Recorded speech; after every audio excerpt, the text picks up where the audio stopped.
Huge thanks to everyone who lets us do what we do. We really appreciate all of the support, be it listening, patronizing, or rating reviews, telling your friends. It's been a long time, and we're incredibly lucky. So a big thank you to everybody.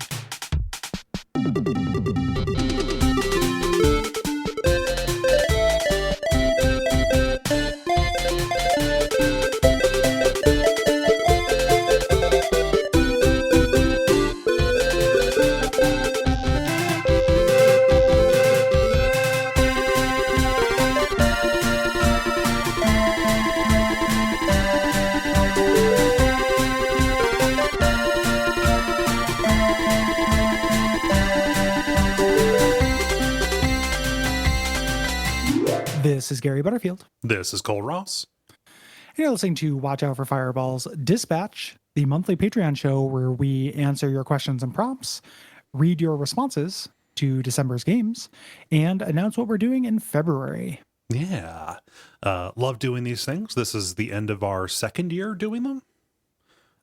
And it's a good time. I like it a lot. Also a good time. Want to put this up here at the top and thank everybody who watched and contributed to this year's Duckfest being amazing. Not Duckfest, Yeah, Duckstream. There we go. Duckstream. That's our fault. Yeah. For using the same prefix. Yeah. We should be more creative with our naming conventions.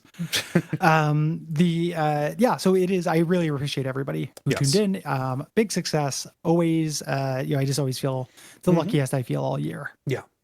We're able to do that. It's a nice warm feeling. And this year being social distance, I feel like all of us, we got more people involved just because, we weren't necessarily, kind of kept just who could fit on a couch. So thanks to everybody who hopped in and played Among Us with us. That was a really good time. I feel super lucky that we can get listeners on voice chat and have people be cool.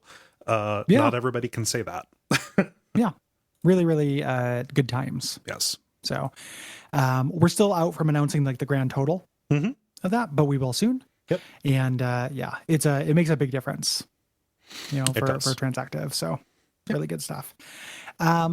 It just, and also real quick up front, if you want to contribute one of these are all questions and prompts for our patrons. So it's people who subscribe at patreon.com/Duckfeed.tv. Yeah. So let's get into it.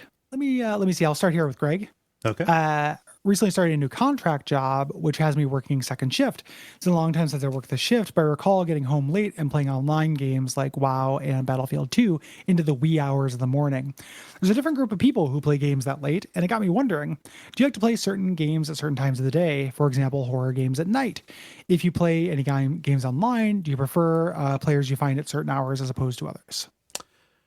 Yeah, so I don't play games online, really, so that doesn't really apply. I pretty much have fallen into playing games for myself in the morning, playing games for work in the nights and on weekends. Yeah. It's pretty much how that goes.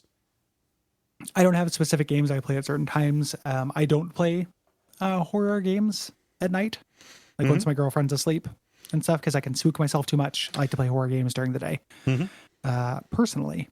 Yeah. But that's the only kind of time related concern. Yes. Yeah. But I know what you mean, especially I recall, even college times, having things, especially games that involved other people, the afternoons and early evenings were for Mario Kart. Sometimes wordless Mario Kart, just walking in and, all right, we know what we're going to do. Pick up a controller and shut up. Yep. We're men playing Mario Kart. We don't talk. Let's see here. Andrew writes, I was just listening to your Final Fantasy IV episodes, and you point out several sections in the game that feel a bit jarring, like they're from another game entirely. What are some other examples of parts of games that feel like they're from a different game, ones that work, and ones that actually do? Or ones that don't work and ones that actually do. Yes, there we go.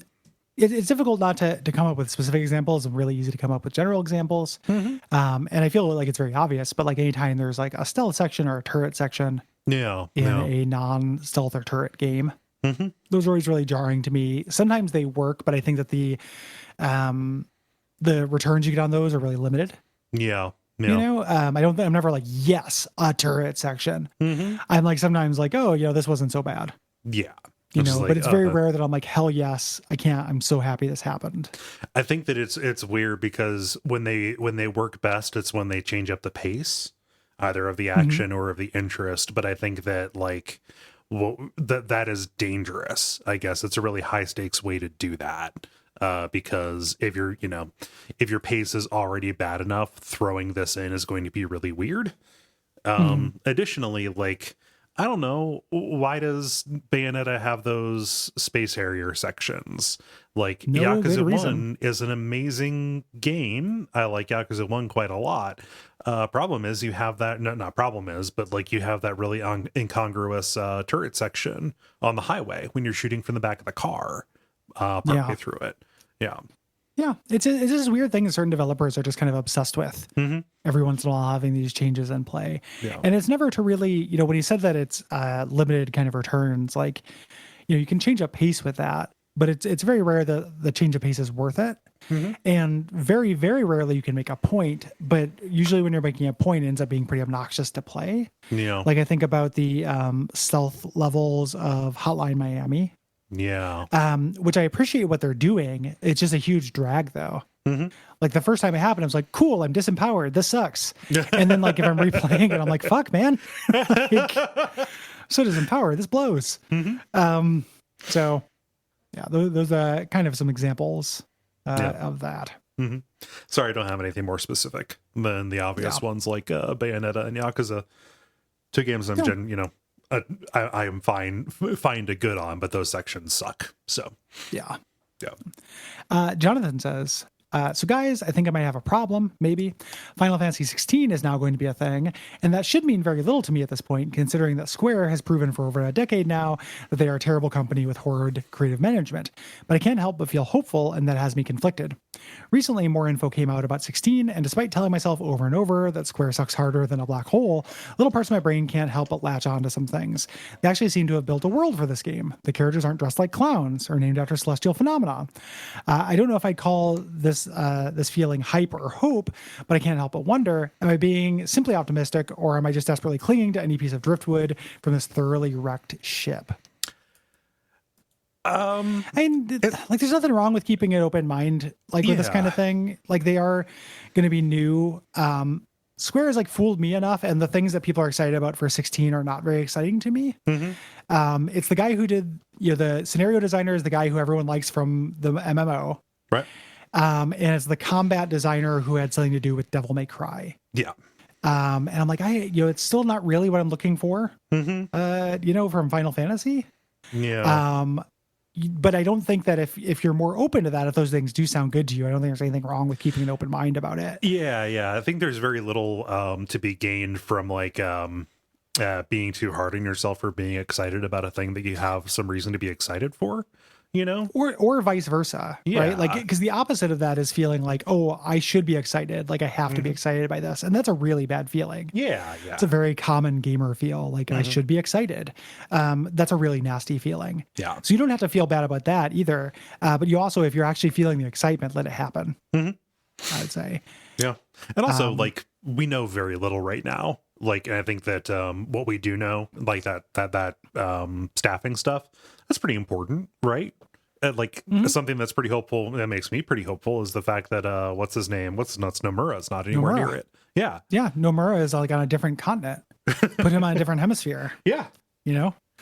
Like he should be off planet during the development of video games. Like have him satellite the Earth. Yeah. Yeah. So I'm excited about that, but at the same time, also like haven't liked a Final Fantasy in a long time. Yeah. What I want is Matsuno back. That would be the thing that would actually make me really excited, but probably not going to happen ever. So, oh well. It is a bummer. And Matsuno Light, like the guy in the MMO who does stuff that is apparently grounded and well written, like, again, I know this is a broken record thing, but I'm just never going to find out because you hit it under 90 hours of horseshit. Yes. I will not play a game that takes 50 hours to get good. Right. Just period. Because on principle. Yeah. I think that's really bad. It's really bad design. Yeah. So let's see here. So Arik or Eric writes, what are your opinions on the PS2 era mascot platformers?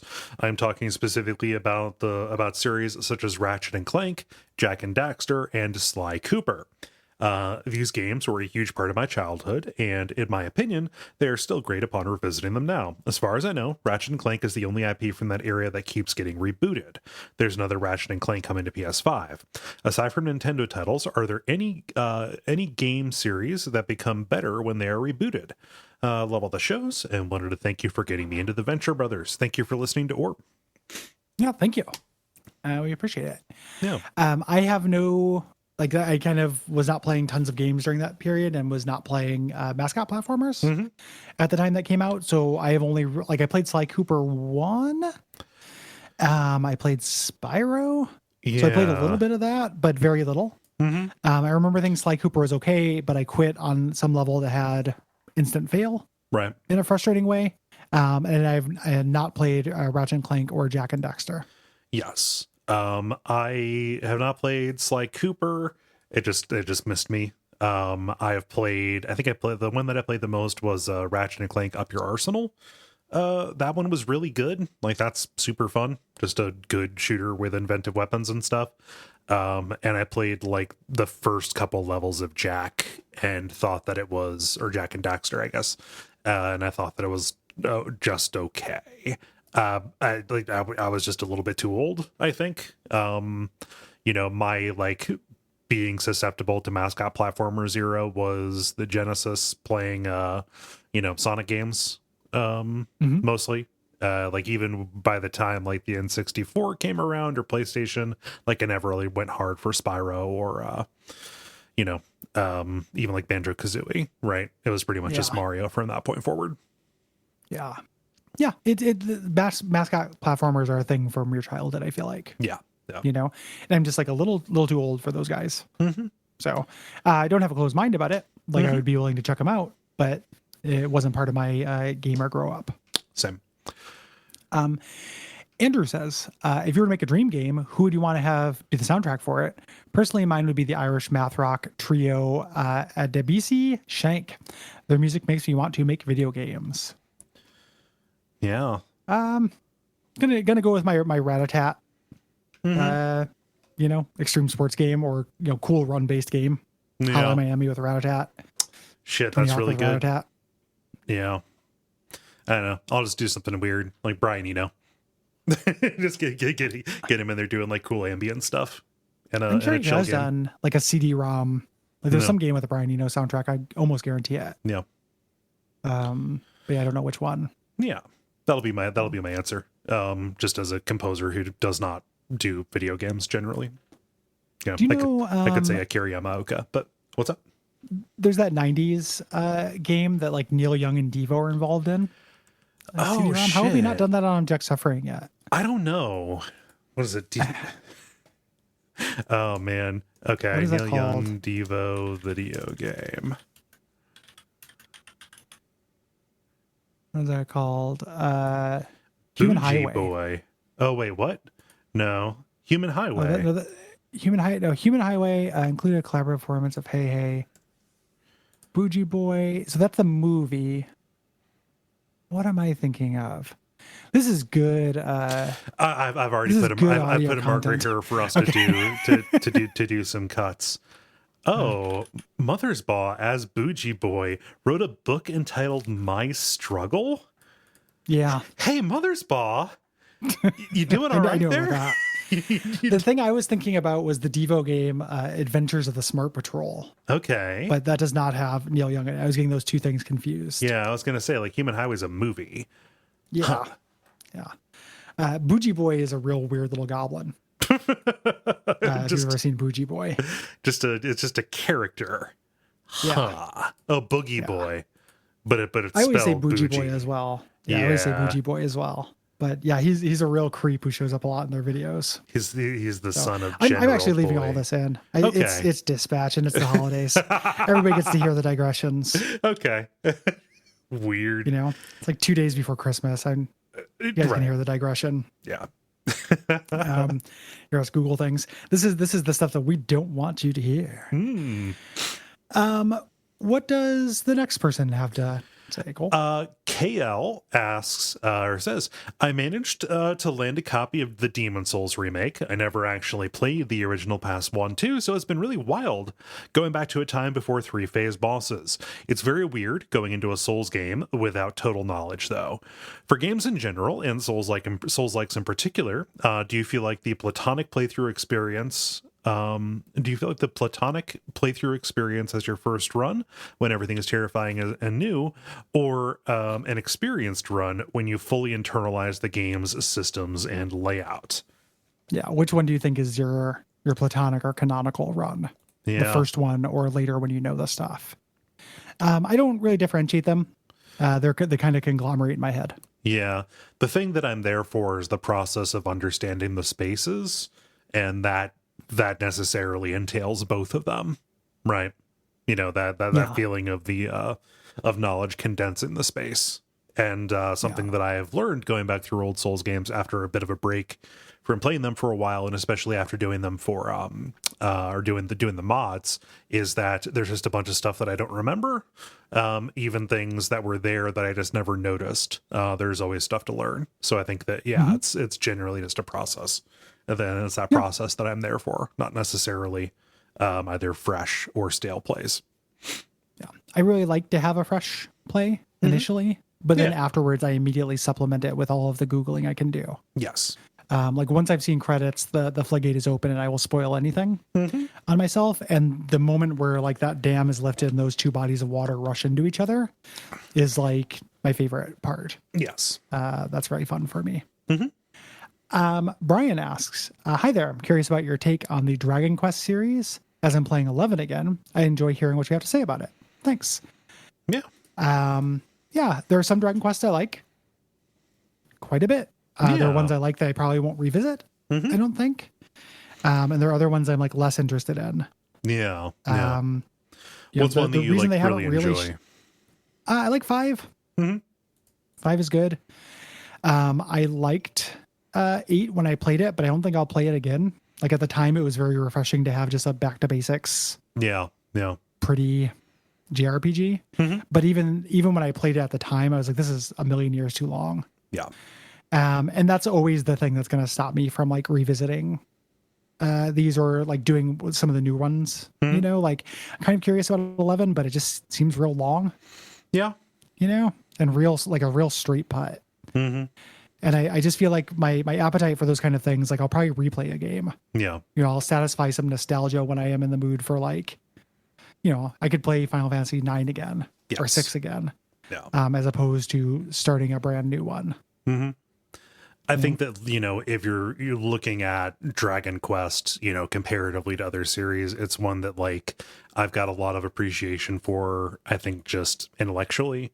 But the problem is a lot of them do end up being really straight putts. I think the one that I have played the most, just because like it came out when I was playing JRPGs and it was available, was Dragon Quest 7, I guess. I hate Dragon Quest 7 so much. You know, it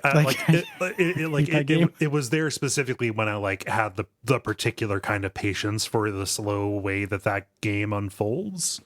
But yeah, like it's pretty, you know, generally the series is pretty static for me, actually. And that is something that keeps me from being like super interested, even in the stuff like where it gets weird later on. Like, I don't know, Dragon Quest 9 and 10. That's weird. It's weird in a direction I'm like not interested in. Yeah. It's like multiplayer weird. You know, I don't want to play video games with other people. No, especially not a JRPG. Yeah. Yeah, that's incredibly weird. And it sounds like it has a pawn system similar to Dragon's Dogma, which I always thought was like a little less interesting than other people did in terms of mechanically. Like it's not that satisfying for people to take my little Pokemon on adventures without me. No. You know, what is this, Dragon Age Inquisition? Like I don't want to have things I don't do. Like I can play the games I'm not playing without turning on the system. You know? But yeah, those ones are weird. It's a weird series that is so proud of being, you know, traditional. Yeah. in a way that I don't respect. And then I ended up coming, I used to always position it against Final Fantasy in that respect and be like, oh, I prefer Final Fantasy because they experiment more with systems and stuff. Mm-hmm. But then eventually Final Fantasy lost me and became this Nomura thing. So now I'm just kind of like, let the whole thing live in the past. Yeah, yeah. I don't really like the sci-fi action games that Final Fantasy has become. Mm-hmm. And I don't like the very, very traditional 80-hour JRPGs that Dragon Quest is. Like, I don't really have interest in either one. Mm-hmm. So, agreed. Give me a third thing. Yeah, third things are good. I could see us doing Dragon Quest V at some point for the show.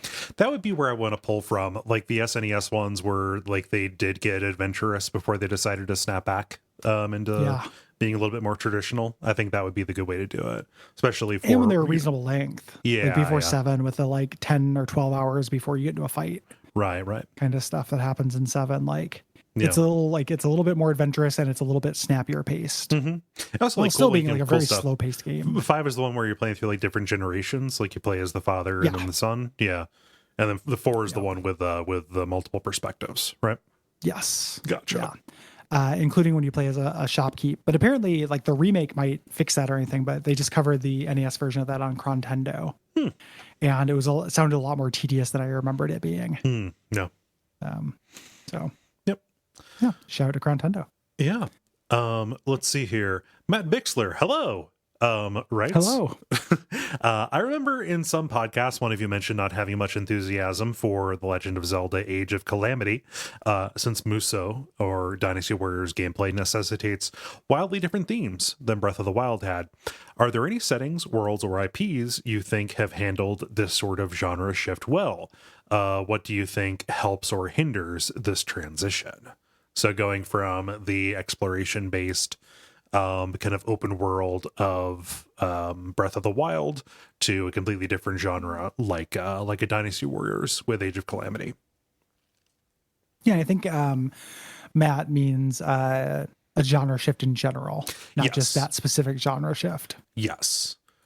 I mean, the most successful ones are the ones that we kind of take for granted, like turning Castlevania into an exploration-based kind of thing. Sure. Like that's a pretty basic answer, but also one that's really fucking important. Yeah. I love Metal Gear Acid. Oh yeah. Which just takes the background and semiotics of Metal Gear and turns it into a strategy card game. Yeah. I really, really like that genre shift. Pokemon Snap, obviously, is really great. Pokemon has actually done really well in that arena. I like Chocobo Mystery Dungeon. Oh yeah, quite a bit. That's not really; those are spin-offs. Spin-offs. It's not exactly like a genre shift, but close enough. Age of Calamity is a spin-off too. It just happens to have a little bit of story continuity. Yeah. Yeah. What a weird move. Yeah, very strange to like take a world that I'm interested in seeing the past of, and then putting it behind a kind of gameplay that like thousands of dudes. Yeah, that even like they couldn't. Berserk couldn't make me want to play that game for more than 5 Wild hours. Horses couldn't make me. Yeah, those games are amongst the roughest for me. Yeah, to get into. I tried to get into the Zelda one that came out before. And it's like, just man, like no amount of characters and music I like will do it. It's, I mean, just man, anything so related to Muso, it's kind of like it's like whenever any Monster Hunter comes out, everybody who likes them says this one's for you guys. Like, sorry, man, nah. Yeah. It's I keep trying. I promise I keep trying. Yeah. The shift to Final Fantasy Tactics as well, again a spinoff, but using that iconography and stuff. Yeah, phenomenal. Yeah, we talk about that a lot in the episode, like the idea of a libretto. Having those semiotics, like when we did Chocobo's Mystery or Chocobo Dungeon. The idea that I know the difference between a Fyra and a Fyragra right away does a lot of work. Yeah, there are surprising ones too. Like the things that I love about Resident Evil don't make me think that I would enjoy the Umbrella Chronicles games as much as I do, but they're actually really good. Just taking those situations and making them more shooty. Like, that totally works actually. Yeah. I want to play the Resident Evil cell phone tactics game at some point. Brr? Like there's a cell phone. It's old. Like it's like on Japanese cell phones. You can't I'm sure you can Oh, emulate okay. it, but it's not like Yeah. you can just get it. Hmm. But there's a Resident Evil tactics game. Hmm. I always thought that was an interesting idea. Yeah.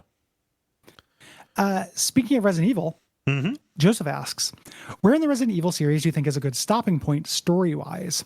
I think that the story would have been fine if it ended after RE3 or Code Veronica and have RE4 be its own self-contained story and have the Plagas virus be destroyed along with the island. I feel like the story has just gone over the deep end, and that would have been fine if it had ended after Code Veronica, even though I do enjoy the games in the series after 4. Thank you guys for putting out quality content, and congrats on episode 300. Thank you. Thank you, Joseph. Yeah. That's tough. Like, I don't know, 4's story doesn't necessarily feel like it needs to be connected to anything else. No, but I still, so it's like those little connections are fun for me, but I don't think Joseph's wrong. Like, I Yeah. do feel like Code Veronica kind of ends an arc, It does. Yeah. you know? But if they just started it as like, extreme virus mode or, parasite land, village, town. Everybody's favorite Parasite Land. Village town. If they named it something different than that, that would also kind of bum me out. Yeah.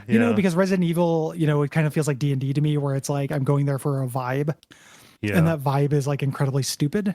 And then there's also that semiotic value of like knowing what herbs are and knowing what headshots do generally. Yeah. Things like that. There are worse times to stop caring about the story than after Code Veronica. I think 5 gambles on taking it back into the lore heavy, like finishing out the Umbrella story, by going into the past or whatever. But like that feels, it's a gamble that'll only pay off if you're, a true head, who is wildly into hearing about the progenitor virus. Like I can't make a case for Resident Evil 5 being successful in that way. No. No. And it's like you just kind of throw up your hands and say, okay. Mm-hmm. I don't want to speak for you specifically, but for me, that's kind of where I am with the modern lore. Yeah. Like, I'm like, okay. Yep. Let's do it. Like I'm invested, but I recognize that it's changed into a different thing. And Yeah. like, I'm just deciding to be interested. Mm-hmm. But story-wise, I think Code Veronica is a good answer. Yeah. It's going to be real. We're at a very fraught time because we're going to find out what they're going to do with 8, because 7 is very much like another 4, where it's its own thing that, has a tangential relation at the end by bringing Redfield in.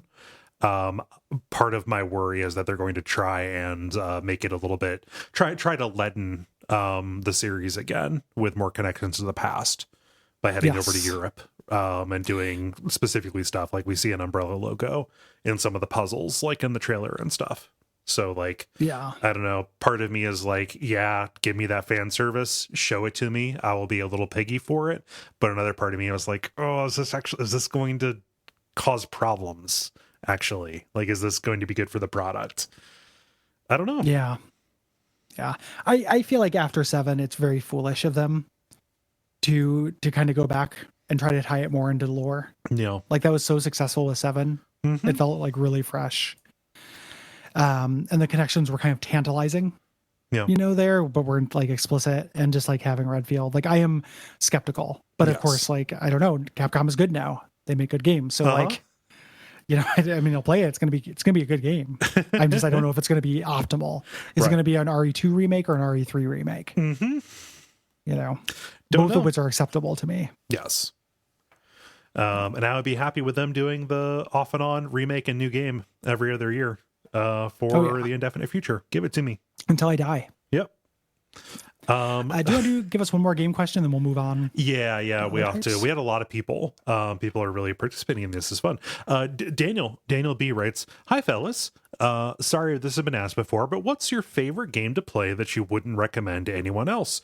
Whether it's too janky, obtuse, or some other kind of objectively busted, what's the one game that you can't help but love playing despite most people rightfully disliking them?" Basically, like, I always feel this way whenever I try to get people to play old PC games. Yeah. Which I always feel like it's because they're weak, that they don't want to play with a mouse. But that's me being biased. Yeah. So No, just a character judgment that you're making because of a thing that Oh they yeah, like or well, don't mostly on like. their family, like mostly Right. on their breeding and like Yeah, yeah. No, they can't yeah, it's help not it. really on them. It's so much on their parents and the fact that they were Yeah. cousins and got married anyway. So I don't know. Um, They should have known better. they should have Yeah. known better. Oh, I like visual novels, or the kind of the more gameplay heavy ones that you get here. Like I still really enjoy the Zero Escape series, even 999. Virtue's Last Reward is good. Oh gosh, what is Zero Time Dilemma is really good. But like I don't know, it's tough to like recommend them to somebody who likes playing video games because it's kind of saying, "Oh, you like games, huh? Do you also yeah. like reading digital comics?" Because like Steins Gate is a really good digital comic, but Mhm. like it's just it's categorically a different thing no matter how many like room escape puzzles are thrown in, right? Yeah. Yeah. There's a real So sliding scale of as to how much gaminess is going to be yeah, in there. but it's still going to be like no matter how much gaminess is put in there, there's still going to be a lot of like reading and not playing, which makes it just Yeah. tough, makes it tough. Well, and then there's the entire Hornt factor. Right. Like I know from talking to Will as a big like visual novel fan, how he like has a hard time recommending because it's like, why don't you put on some clothes, ladies? Yeah. Like I don't like the idea that I just need to have my brain a little bit engaged by looking at a tit while solving this time travel mystery is very weird. I'm looking at you, Aegis Rim. Yeah. Yeah. Put them away. Moving on to some media questions here. Yeah. Zero Dark Thoughty says, "Hey guys, recently listening through File Underwater for the first time and loving it, even though as a pretty casual REM fan, I know projects like this are more on the niche side, as mentioned on the episodes of the show itself. Apologies if this has been answered before, but if you two were to hypothetically create another band or musician deep dive podcast, who would you pick? P.S. Ignoreland isn't that bad." That is a bold stance. Okay. Okay. I disagree with you about Ignoreland being bad. It's actually very bad. Yes. But we can set that aside. Yeah. Is it, it's more, it's set up Monty to get a raw deal, Mm-hmm. and That's then not just great. didn't pay the price. Yeah. We talked about this before, but I don't mind answering again because it's quick. Mm-hmm. The musician I would like to do this with, not necessarily Cole, not because I don't like talking about music with you, but because you don't have as deep a catalog, Yeah. is David Bowie. Yes. I'd love to do a Bowie album by album podcast. Mm-hmm. Yeah, this is a tough one because like there are more modern bands that are still working that I would have a lot of fun going and doing like a dive into like Ockerville River and Shearwater, but like I don't know, it's weird because those bands are still making music and REM isn't. So yeah, I would want to go back a little bit further, and it's just tough to like find a band with as much of a history that also is like as different across that history as REM is. I just kind of feel like they're kind of in the sweet spot for the approach that we took. So, yeah. Well, and you want one that doesn't just like take a shit and stay shitting.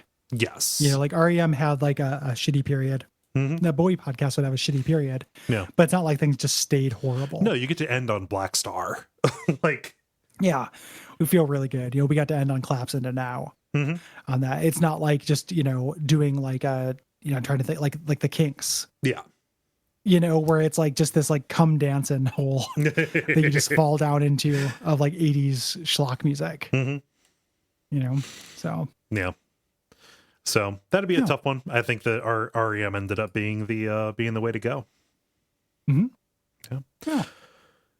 Let's see here. Greg writes another media question here. What's a movie that you've seen since you were an adult, so nothing from your childhood that you might be nostalgic for, that you really like and enjoy despite a lot of people not liking them, and that you will still watch it again and again despite recognizing the problems that the movie has? For me, my go-to examples are Passengers with Jennifer Lawrence and Sucker Punch with Emily Browning. There's just something about those two movies that appeals to me despite their reputation. Sucker Punch is a rough one, man. Yeah. I saw that in theaters. Ooh. I don't know exactly why. It was before the Schneider backlash, so at the very least. Was that like the next thing that he made after 300, 300? or did he throw a Watchmen in there in between? I think he threw a Watchmen in there in between, but I could be wrong about that. Yeah. So yeah, this is a little bit tough because most of the things as an adult like don't have like a a sucker punch-esque reputation that I can Yeah. think of. Hmm. But I have a lot of weakness for like I like the Thomas Jane Punisher movie. Oh yeah. I like that. I liked back in the day. I don't think I would like it now. Like some of this stuff is since I've been an adult, but I haven't tested it Yeah. in like 10 years. But in like my late 20s, I was a pretty big defender of LXG, the What? League of Extraordinary Gentlemen film. Yeah. Oh, okay. Yeah. Yeah. I remember liking that and being like, no, that's actually pretty good. Uh-huh. Like I had it on DVD, convinced my friends to watch it and stuff. I Hmm. just haven't tried it, in this century. Like Yeah. really. Yeah. So, Huh. yeah. Um, man, I've not seen that movie recently enough to know anything more than its reputation off the top of my head. So I can't bounce off you on that one. That's okay. Yeah. Yeah. It's probably not very good. For me, kind of my answer for this would be Synecdoche, New York. Even though that is a well-regarded movie, it is definitely up its own ass in a particular way. And also like as a directorial debut from somebody who primarily is a writer, it doesn't necessarily stick a lot of the landings that it goes for. It's unwieldy. It is arcane. And it ends in a very strange way, and is incredibly bleak. But I still, feel spoken to by that movie. Otherwise, like stuff that gets a bad rap, this is, maybe a little bit too long ago. Like you can tell me if this is if this counts as childhood, but like, I when I was like in late high school, that was around the time that Saw and like Hostel, like those torture porn movies kind of came out. Like not all of those are really good, but like Saw 2 and Hostel 2, like I think really stand up really strongly actually. So like I will stand by those, but I don't know if that counts as like kid nostalgia given that those That's came the out thing when I too. was It's a like slippery 17. line. So yeah. One of those for me that's like when I was a teen thing that I still like is Christmas Vacation. Oh yeah, Christmas Vacation. That's like not a good movie, but also Yeah, fuck it, I I'll like watch it it. every year. Yeah. Yeah, I will watch that anytime it comes on. Yeah, no. Basically, Like okay. I'm bummed out that I'm like not spending a lot of time around my family because we usually we watch that literally every year. Fix the Yep. newel post, Yep. like, I'm literally going to watch it in Christmas this year. it's wonderful. Yeah. Yeah. So Mm, yeah. love it. What else here? The Cinder Elf asks, says, congrats on 300 episodes. Thank you. No, it's not the first Duckfeed show to pass that milestone, but it's really impressive. Most of us will never make 300 of anything non-biological. That's pretty amazing. Cinder Elf of the Wood with 1,000 young. Continues. I'm really enjoying Orb. I left a 5-star review on Norwegian iTunes, just letting you know in case you don't have a system for checking reviews from different countries. I'm not exactly sure how that works, but I really do appreciate it. For anybody. And then finally, there's one thing I haven't heard anyone mention about the Venture Brothers that I can't help but notice whenever it comes up on the show.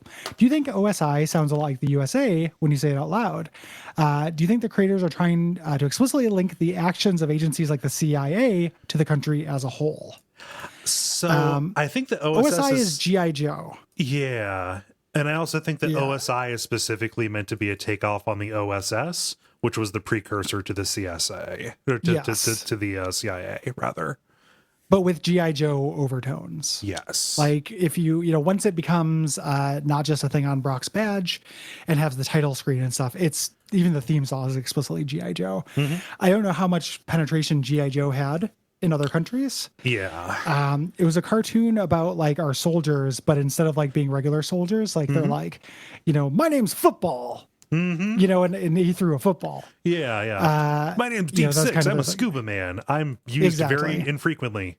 Yeah. Yeah, incredibly infrequently. And they just shot over each other's heads. That is how Yes. they play. Yeah. The big shout out to Super Ego with a recurring G.I. Joe recruitment sketch where people improvise Nice. G.I. Joes based on the name. Those are very fun. Yeah, so I think that, but I do think there's a little CIA tie to that. Yeah. Yeah, definitely. Especially when you see them, what the actual organization ends up being later on. Yeah. Let's see here. Moving on to a show question. The Big Pal Will Hey, writes, Big Pal. Well, hey peeps, huge fan from Australia here. I've been listening to your show for about 12 months now. I started listening on a trip to Japan. I needed something to listen to on the plane, and you guys randomly popped up as a suggestion. Fell in love instantly. This Thank show you. has definitely been a rock during a tough year that was fraught with respiratory infection and exams. Thank you very much. They continue. I love the analysis and breakdown you do of games and other various forms of media. It's definitely made me consider why I don't like something or why I think something is bad. How do you go about analyzing something like a movie or a game? Any tips or tricks? You've inspired some thought. I'd love some insight. boy. This is hard. Yeah, I don't know.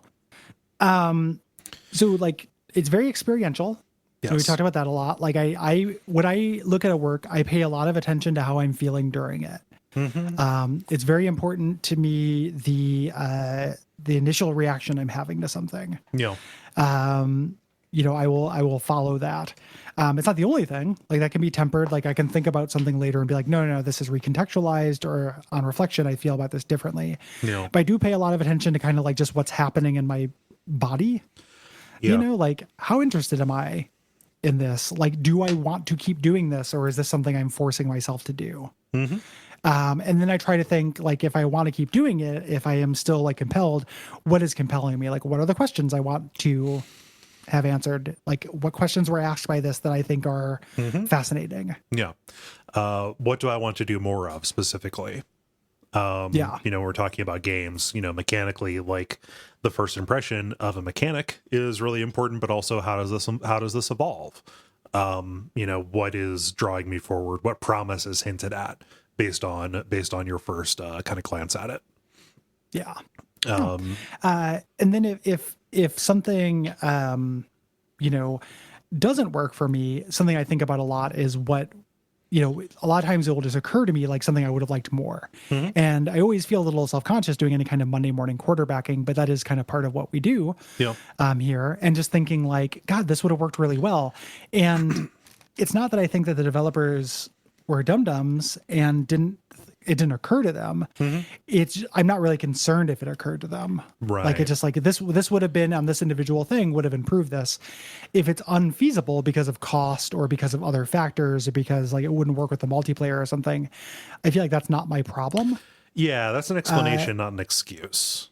Yes. Yeah. So I don't care about that stuff. So I try to think of what would have been better.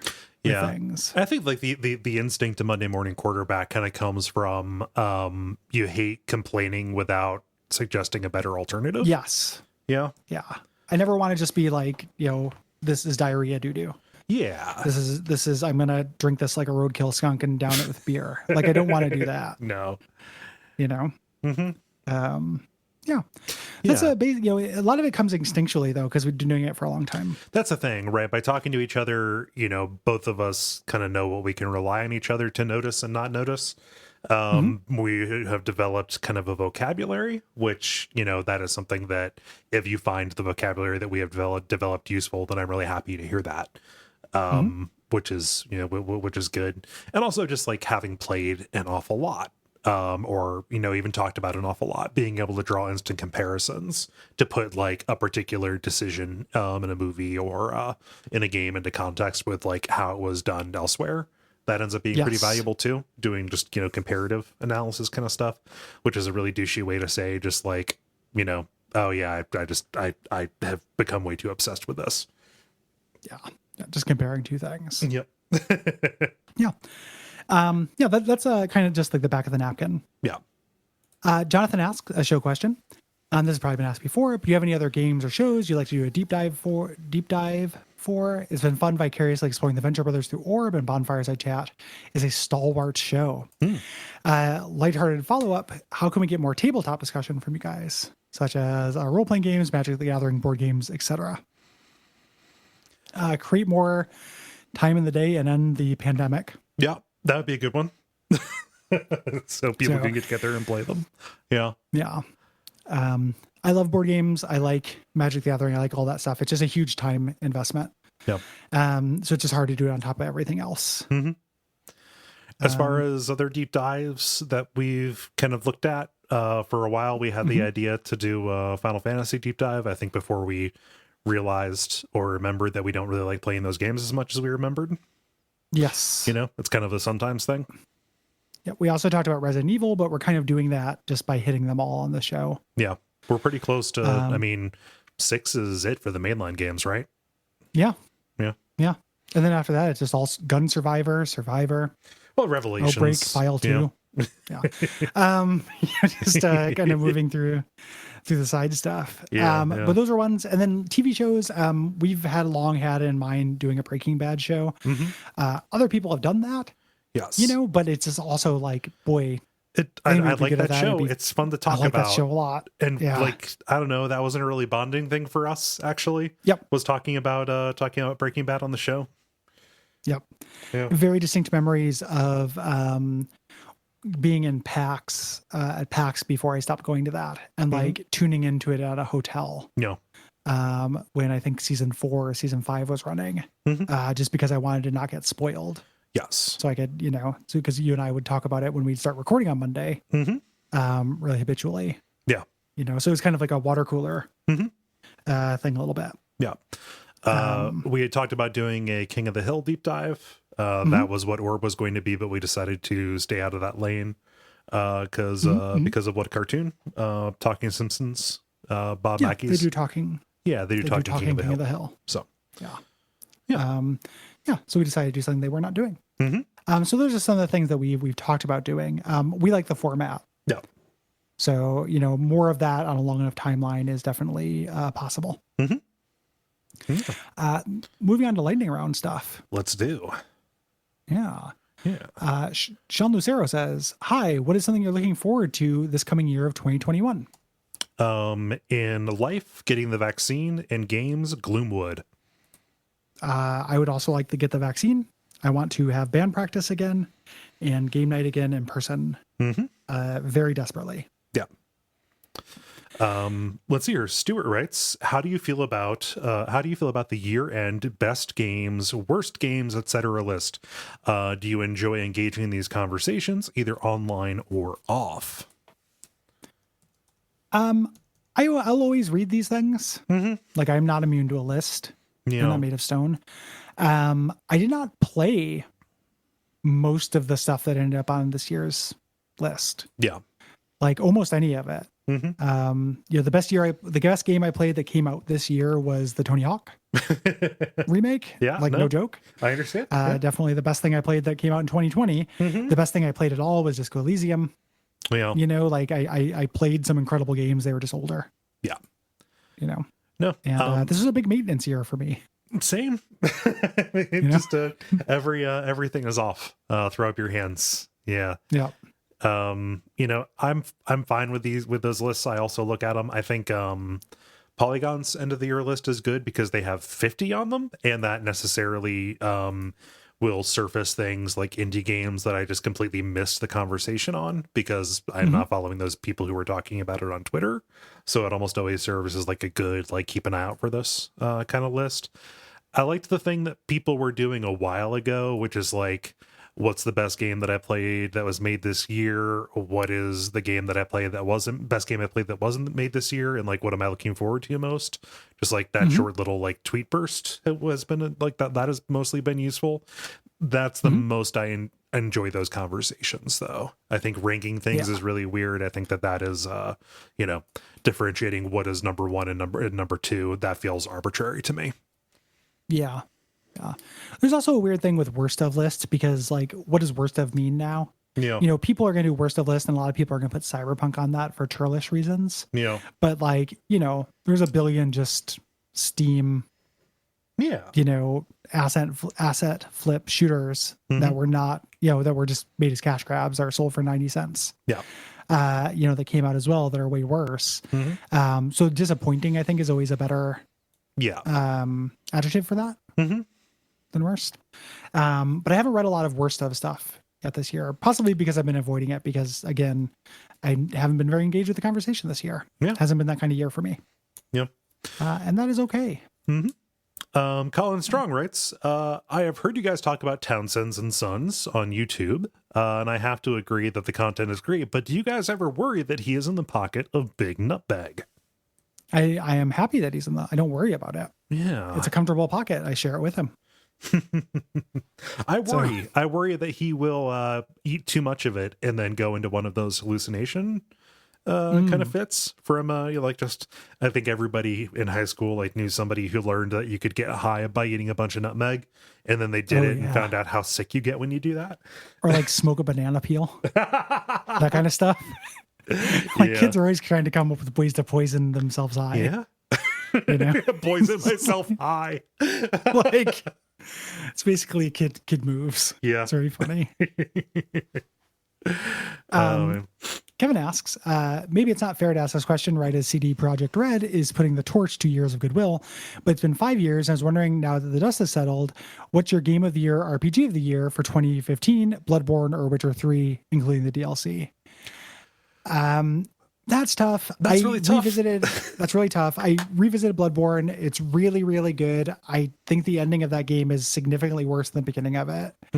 Whereas I think outside of the DLC, but like the fulcrum on which that game gets to the halfway point, there is a demonstrable less fun feeling to it as the challenge wraps up to a certain point. Yeah. And the encounter design gets a little worse and such. I would probably give that to Witcher 3.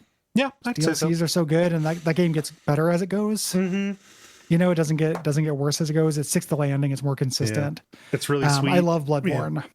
Yeah, it has a really sweet heart. Yeah. I love Bloodborne, but there's just so many things about it that are obnoxious to me. Like when I replayed it, it was such a pain to try to play it and not have it feel like all my other playthroughs. Like I was doing all these glitches to access the DLC early and shit. Yeah.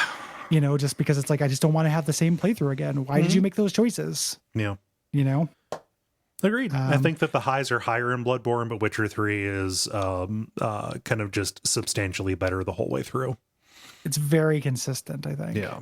Like, it's very rare that there are just like straight up bad things in that game. That's like the worst thing about it is traversal. Yep. Traversal, like crafting, but you don't really have to engage with that really. Yeah. You can ignore a lot of that. Yeah. But in terms of like individual moments or bits of writing or quest design or encounter design, it's very rare that I'm like, this is fucking bad. Yeah. And like that, I can't say that about like, Unseen City Yarhagul. Yeah. Nightmare Frontier. Like where it's Nightmare Frontier. Like these are bad areas. This is not fun to move through, So like really beautiful looking, really evocative, super cool lore, cool bosses, but just like shitty, hateful encounter design that just felt annoying to me. Yeah. The Witcher 3 doesn't have winter lanterns. No winter lanterns. Yeah. It's true. And if they did, they'd be based on like Slavic myth. So. Yeah. So, understanding all the problems with CD Projekt Red, it's still, if you look at what's on the page or on the disc, Witcher 3 stands. Witcher 3 stands. Yeah. Let's see here. Sam White asks, hey guys, as gamers, I'm sure we've all gotten gifts from non-gamer loved ones trying their best. Do you have any funny stories about somebody getting you a gamer gift that misses the mark? Ex-girlfriend who got me with the absolute assurance that I would love it, a copy of Ready Player One. Uh-oh. Yep. This is totally for you. You love all this shit. Right. Did you did you know that book was bad by reputation, or was it like you got it and then opened it up and like, no, this is what this person thinks of me? The second, the latter. I did not know about it. Yeah. So, and then I read the first couple chapters and then we broke up and I quit reading it. And then it was assigned to me to read for a college course, as I've mentioned before. Yeah. So I paid to read that book. You paid dearly. Yeah. Yep. Oof. Yeah. My parents have gotten me some pretty misguided gifts about that. I think my favorite one that I still have around, it's just a sign that my mom got me that said, like, it's to put up on your door, like, don't come in, gaming happening. or something like that. Yeah, Andrew, who plays guitar in our band, got me something like that as well. I have a Oh. metal sign that's like caution extreme gaming, just as an irony gift. Okay, cool. I just he wasn't expecting you to put it up. That's good. No. He wasn't just like, Gary will like this. He likes games. Yeah. And one thing that I actually do like, my dad got me a little LCD Tetris game. It's like a really bad Tetris game because it's LCD or whatever, but like in terms of something that you can just sit on your coffee table and play, like a little Tetris game is actually not the worst thing you can get. So No, that's pretty cool. yeah, That's nice. Mm-hmm. Questing Queers asks, with all the chat of fantasy settings and what is considered the default style now, I was curious if either of you are fans of the stories that influenced Dungeons and Dragons, which codified, for better or worse, what generic fantasy is. So I imagine that's like Lord of the Rings, Farfetch'd and the Grey Mouser. Yeah, that kind of thing. Alric. Yeah. Yes. Yeah. Sorta. Yeah. Like, I don't know. When I was in high school, it was cool to read Lord of the Rings and The Hobbit because there were swords and shit in it. But like when I tried to read them as an adult, I don't like them very much. I think they're boring. Yeah, kind of the same.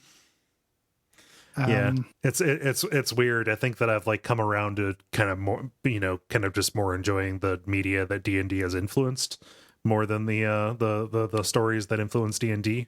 Like I can understand how important they are, but yeah, like sitting down and reading the Fellowship of the Ring is a really tough putt. Yeah, like what century is this? Mm-hmm. Yeah. So the answer is kind of like not really. Yes. Once, but not now. Yeah. Jordan Madej asks, assuming a world in which ghosts exist, do you allow a spirit to coexist in your home? It's a good question. It depends on what they do, right? What do I have to say about it? Yeah, what's allow mean in the sentence? I think there are people you can call. Oh, who am I going to call?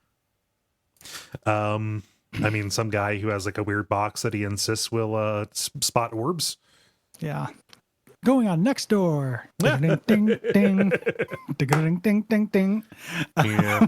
Like, hey guys, ghosts have set up a camp. This neighborhood used to be nice. Ghosts I wish the city would do something about it. Yeah. Like, oh God. I just feel like for Christmas they shouldn't do that. Yeah. Legitimately saw that. What? Yeah. Somebody Christmas, they shouldn't. Or somebody invoked like the holidays in complaining about a homeless camp. Oh my God. Yeah. Yep. Dicks. It's real bad. Yeah. Like it's really horrible. Was it worth selling that futon to make that account? You can not sign up. All it's doing is making you paranoid about package thieves, Gary. Yeah, I know. And if I window naked, I just don't want to end up on worst of or best of. Okay, yeah. Yeah. No.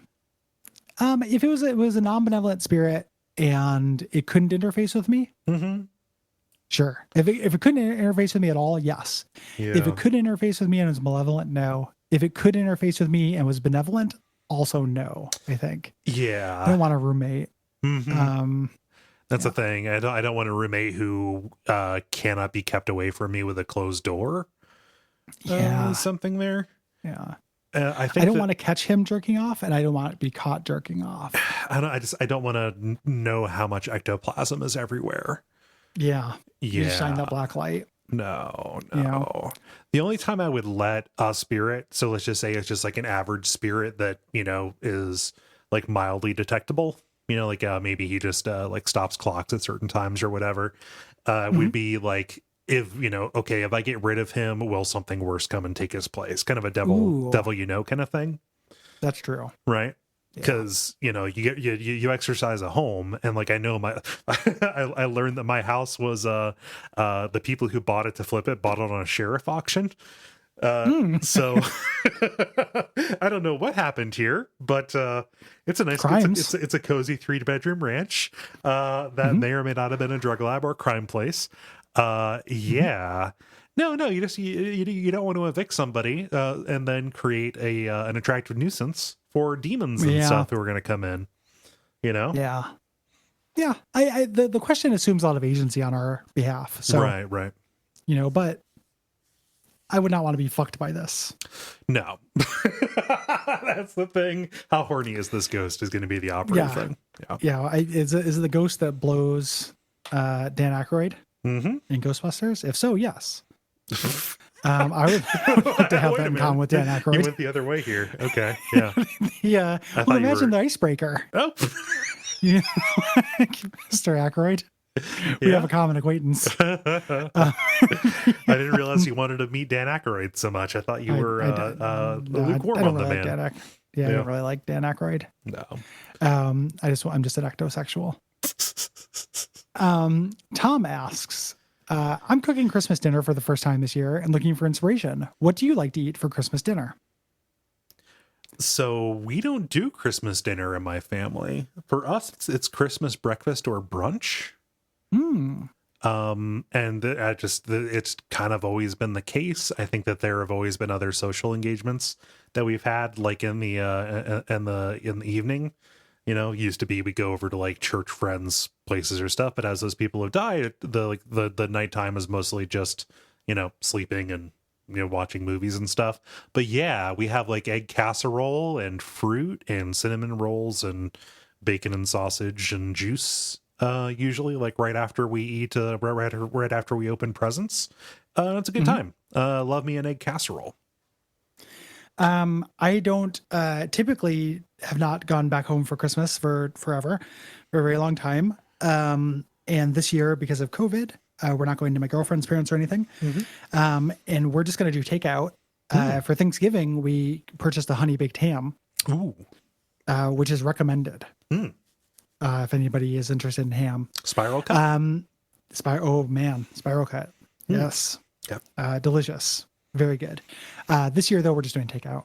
Gotcha. So back in the day, you know, turkey, like it would be basically Thanksgiving too. Yeah. You know, but I'm not like super crazy about all those staples. Like I love pumpkin pie, I love green bean casserole, I love biscuits. Yeah.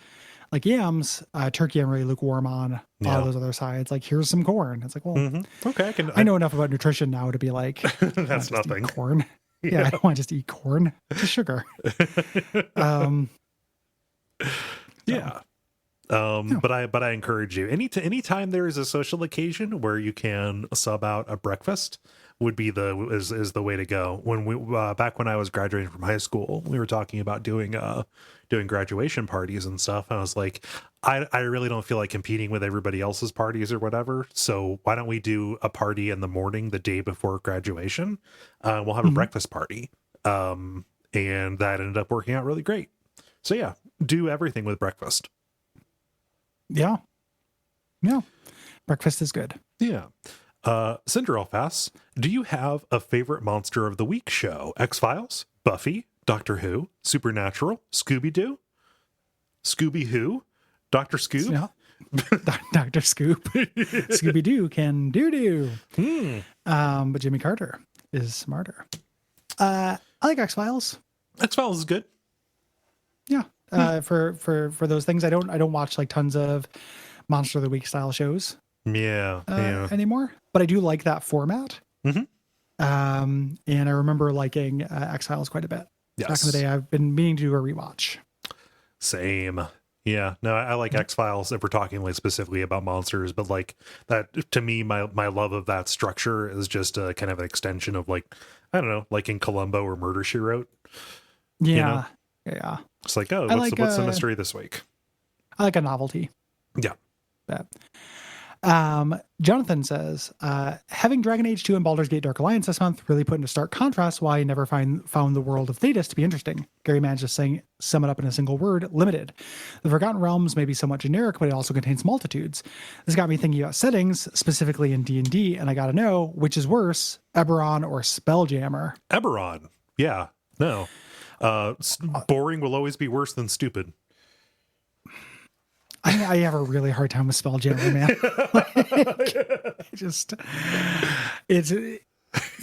It's hard for me. I don't know. It's not an endorsement of Spelljammer. It's just no. I'm just having a hard time answering this question. Like, I agree with you that boring is worse than stupid, but like, Spelljammer is extremely rough. Spelljammer, you get a lot of Beholder content, Gary. You do, but they're not beholders. They're not like they're they have like ranks and they're like Star Treks. It's weird. Yeah. For people who don't know, Eberron is kind of like steampunk D&D. Spelljammer is space D&D. Yeah.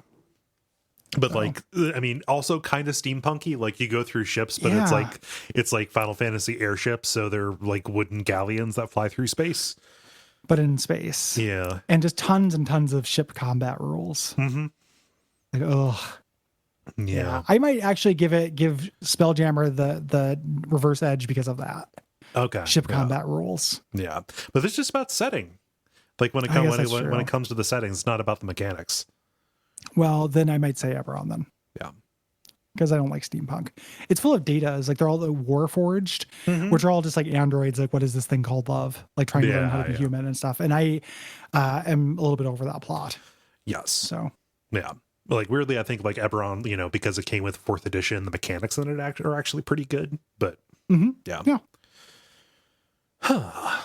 Let's see here. And then rounding out the lightning round with Jacob, who says, "What up, boys? If there was a gaming generation that you could live without ever playing again, what would it be and why? NES to PS4." That's a really tough question.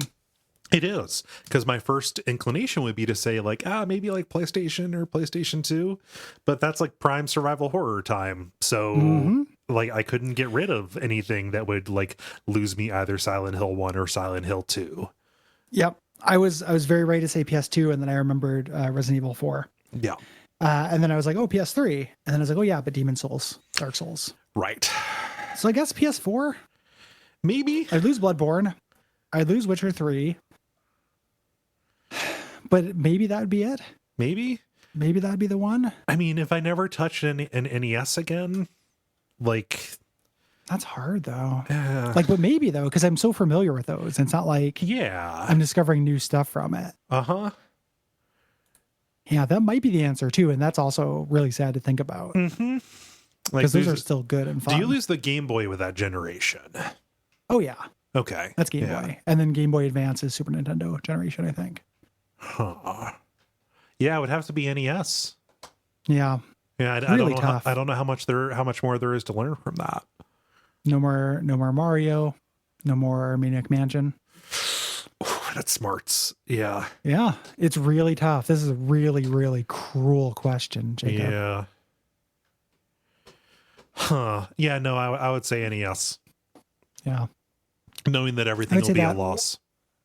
Yeah. I would say either that or PS4. Yeah. Yeah. So tough question. Moving on. Thank you, everybody. Yeah, thank you. Moving on to our topics. We recognize that we are getting behind in topics. We're going to do a catch-up episode Yes. soon.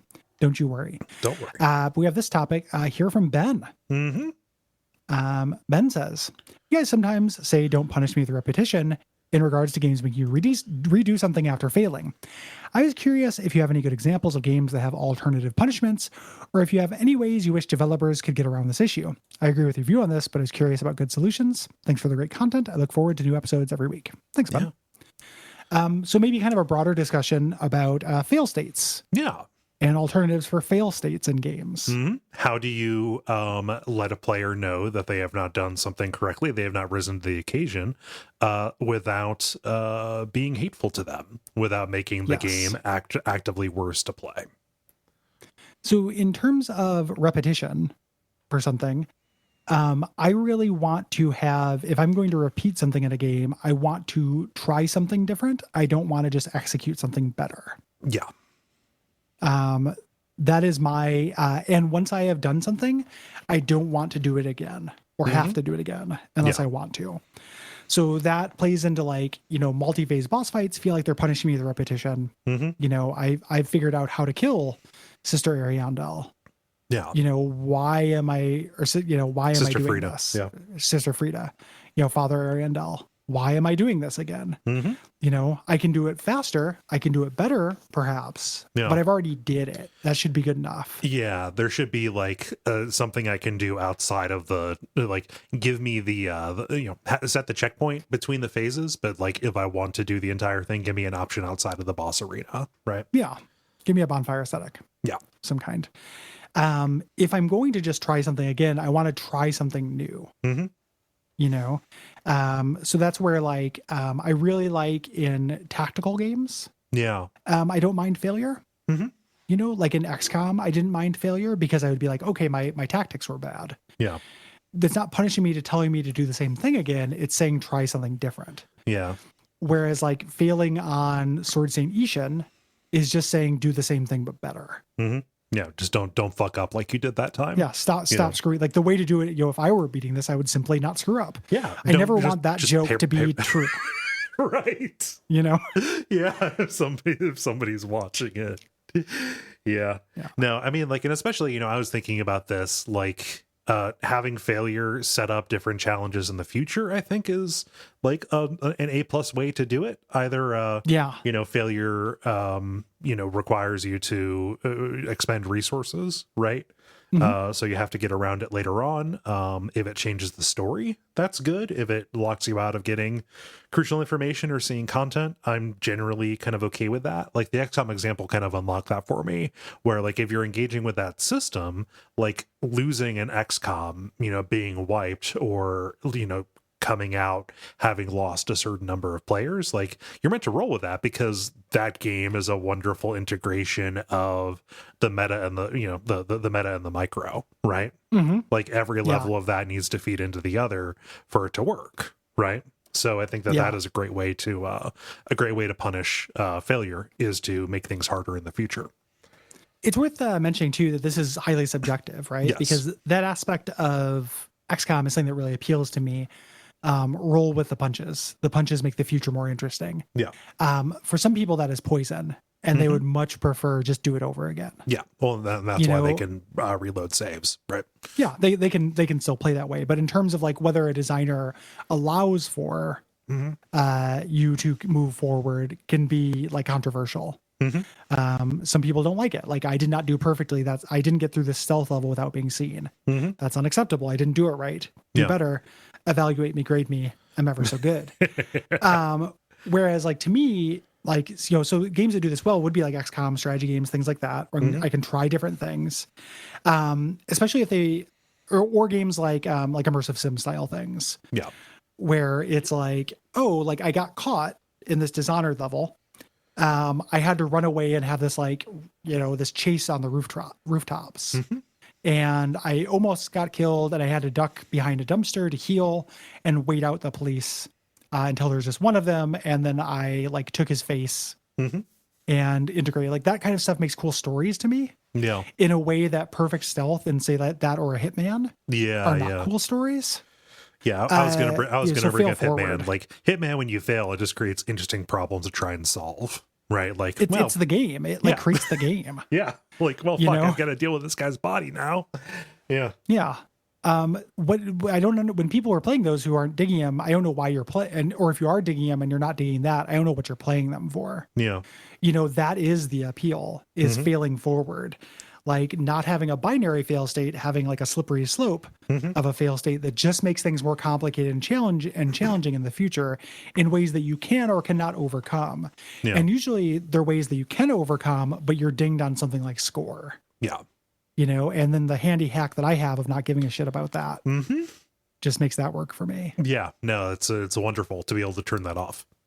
Yeah. Just like I could not care less. The other thing I was going to say, in terms of tactic stuff, is I love when I fail and I have to retry something, but I have to stretch my resources. Yeah. Divinity Original Sin 2 is like masterclass at this, where an encounter will seem impossible at first. And then you realize, oh, if I use this scroll and this arrow and these two potions, or if I, prepare the battlefield in this specific way before the fight, I can make this maybe manageable. Yeah. And the way I play that game or play games like that is I never back down from something. Like if I get to something, unless it seems like it is literally impossible, I will figure out a way to do it. Yeah. And that is really satisfying to me.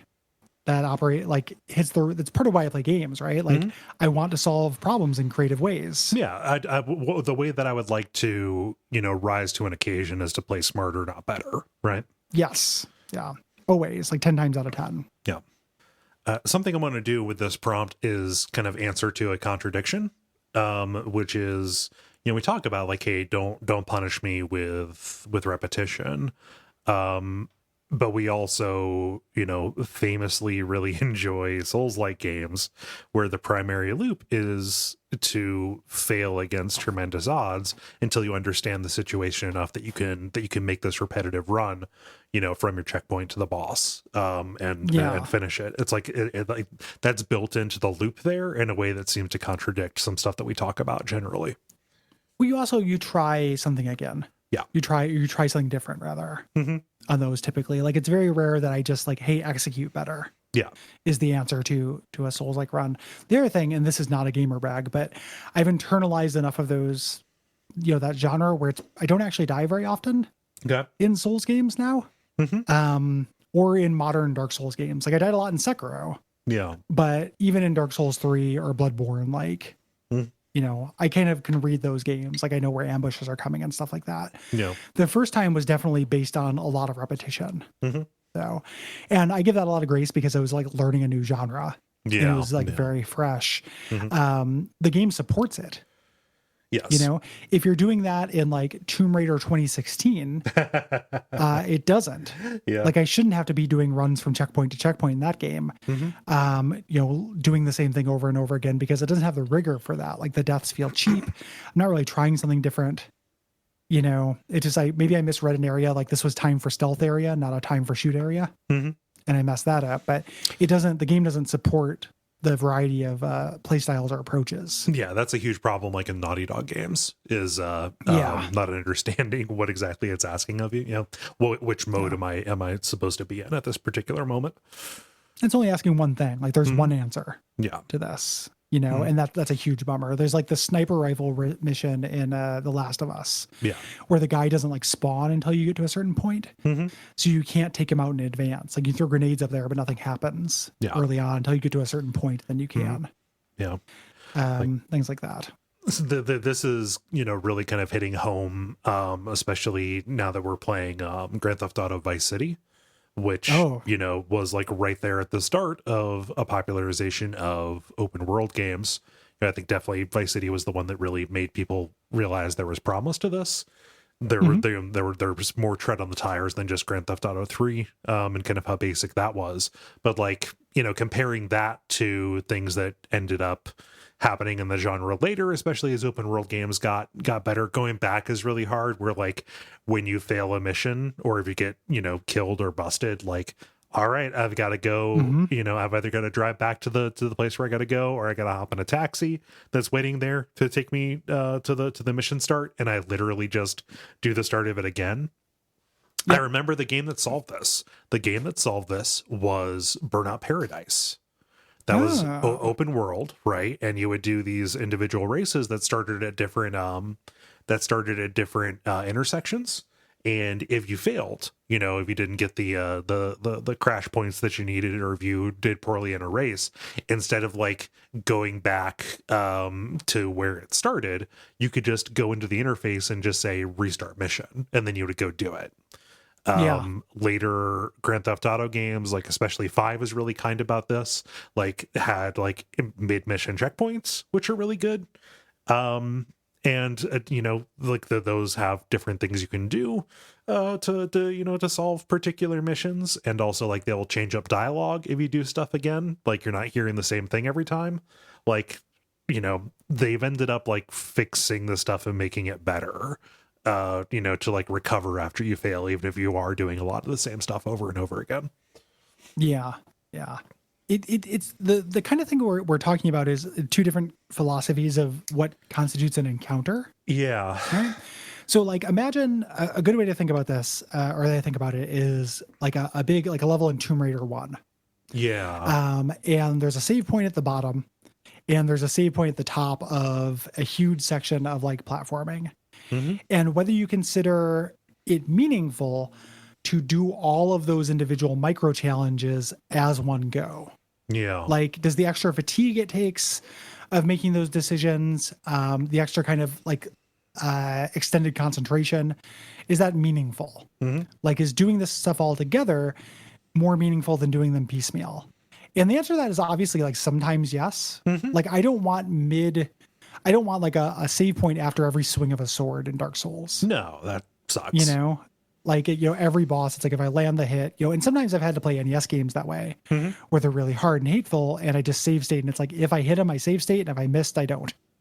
And like you just kind of create that kind of shitty mode for yourself, but you get past something that's like super hateful.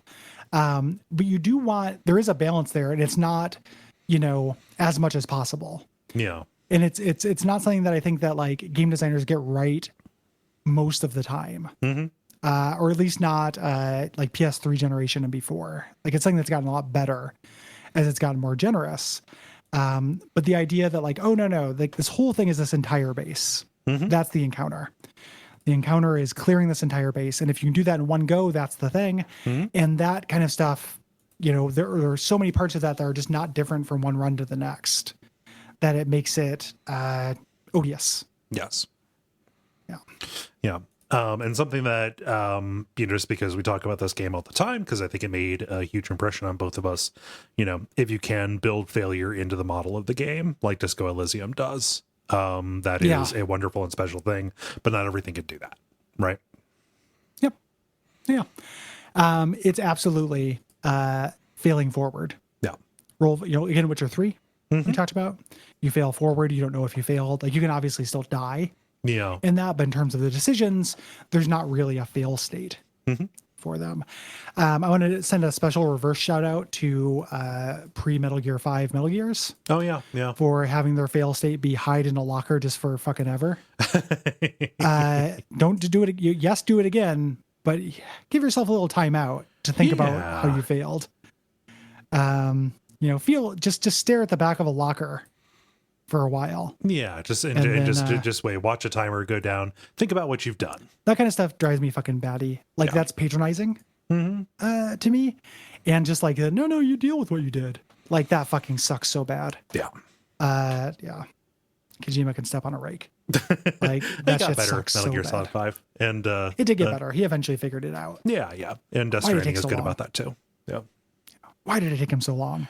Why did he think that was good for so long? Yeah. Answer for what you've done.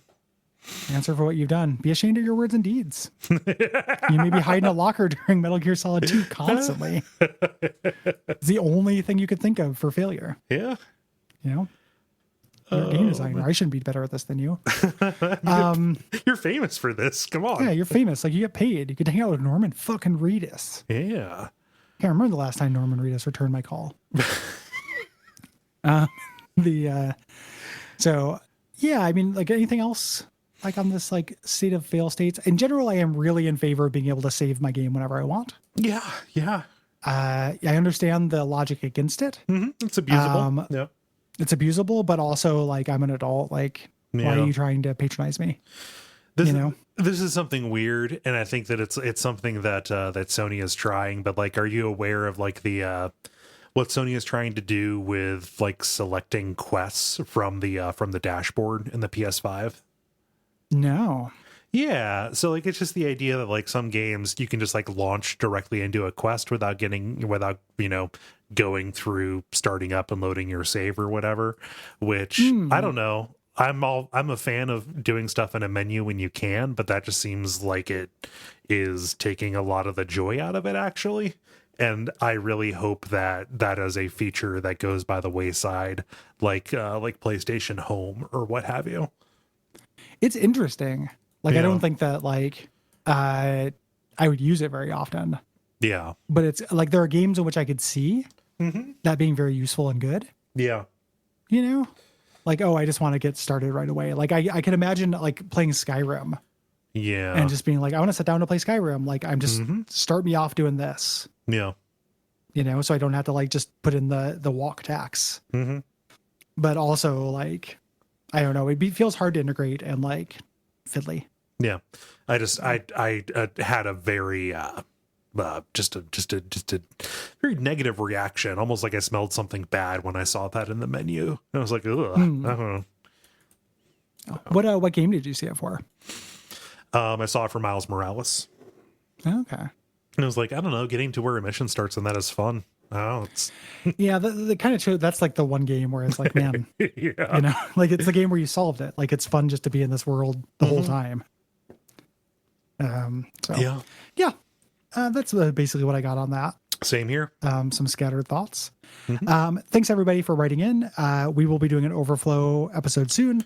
If you want to contribute questions and prompts, you do so by being a patron. If you go to patreon.com/Duckfeed.tv, we put out a post near the end of every month. And let's move on. Let's start reading your responses to Dragon Age 2. I will get us started here with Mitch. Mitch was the one who requested the episode, right? Yeah. Yeah. Thank you, Mitch. Yeah, Mitch writes in via contact saying, I love this game. It lives in my mind as a paradoxically good game. Knowing you all were going to talk about it has made me revisit the game to see what I really like about it. When I think about it, Dragon Age 2 feels like a video game adaptation from of the tabletop experience. Every character feels like a character that I've seen someone make, from the broody, enigmatic elf warrior to the charismatic storytelling life of the party dwarf. I've seen all of these in tabletop sessions. Even the world's most boring character, Sebastian, feels like a first-time player playing it safe. The moment you turn on the game, the party ignores the over-designed, obviously evil Flemeth to chase a personal motive of fortune and fame in the deep roads. For the most part, the story and the plot threads remain local and intimate with the characters involved. Even the big climax is only viewed from a local perspective.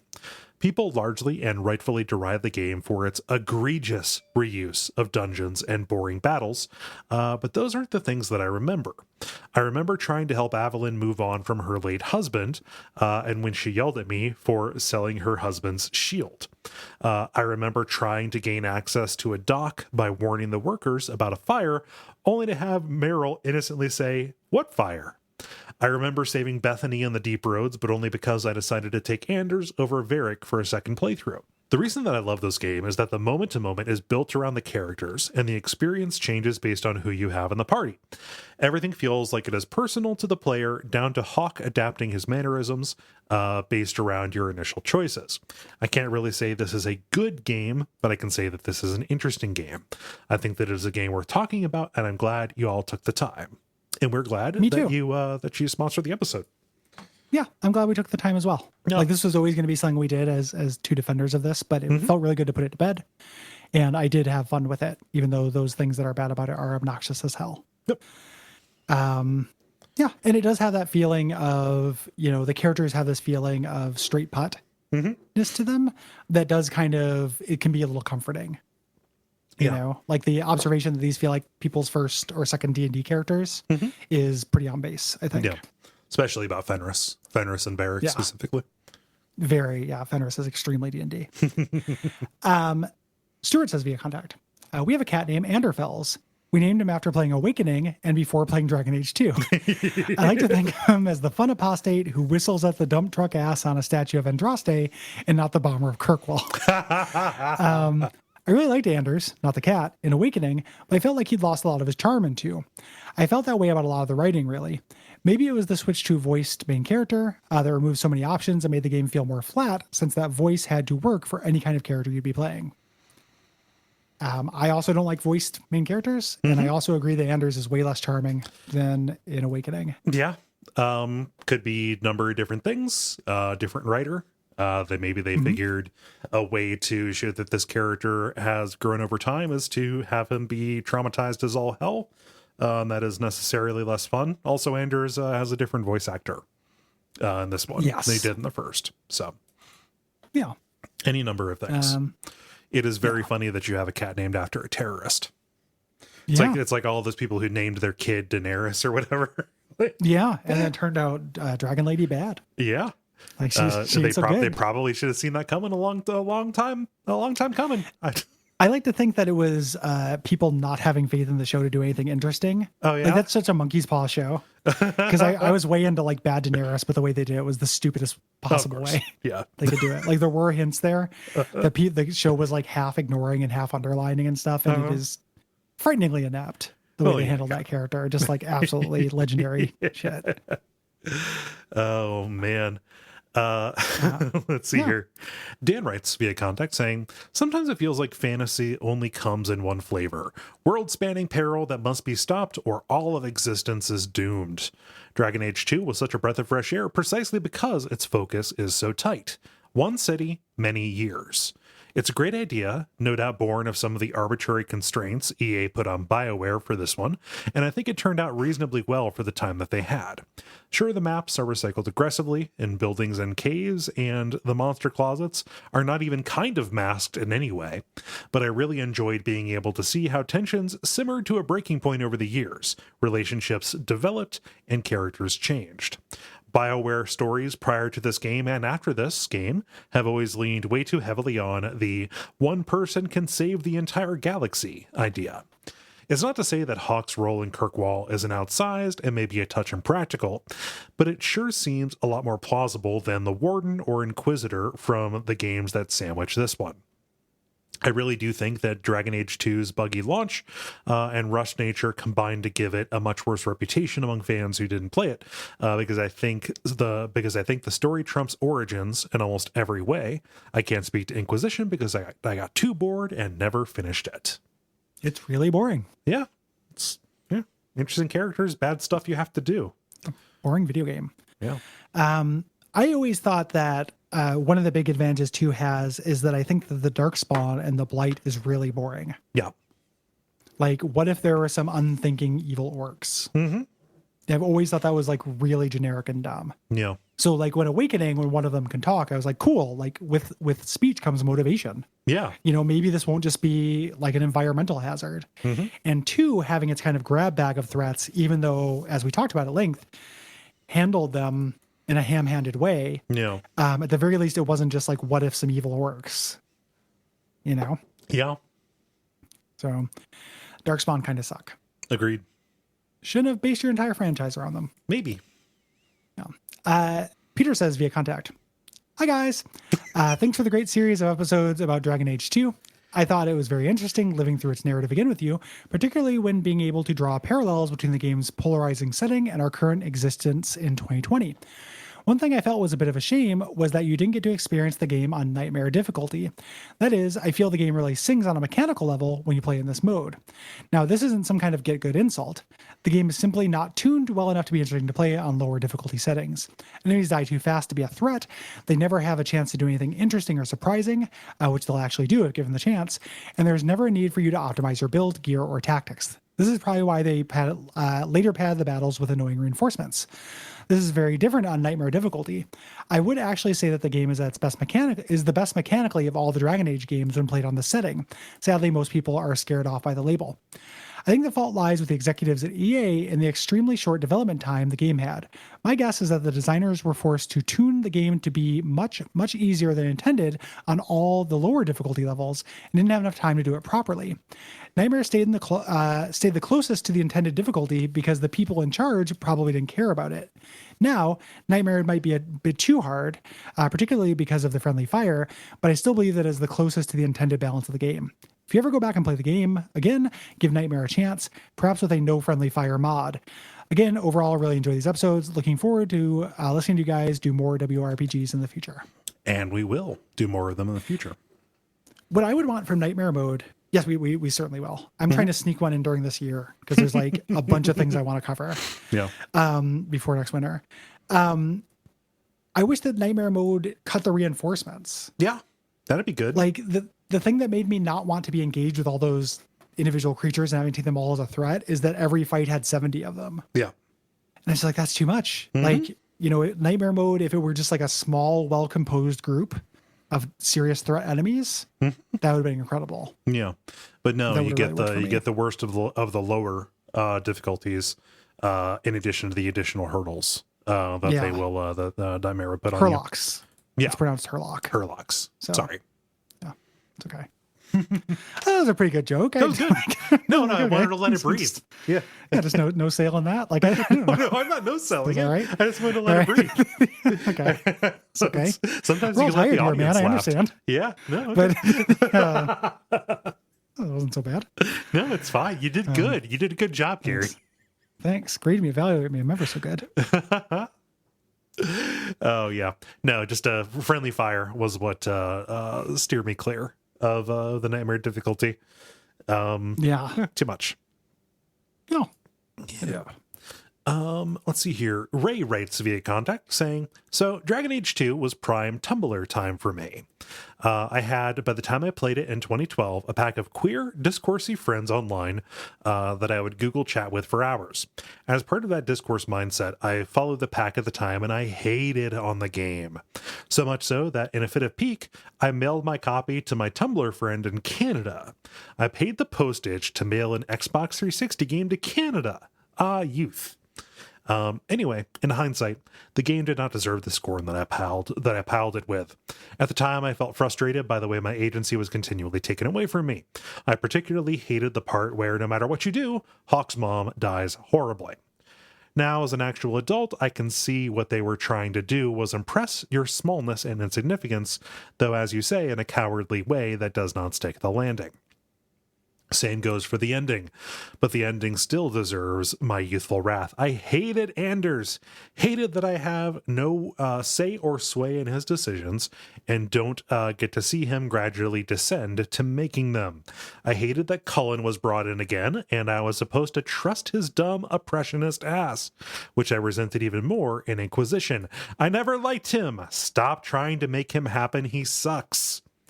Most of all, though, I remember what I remember about Dragon Age 2 is that it feels like they tried to make bisexuality the game.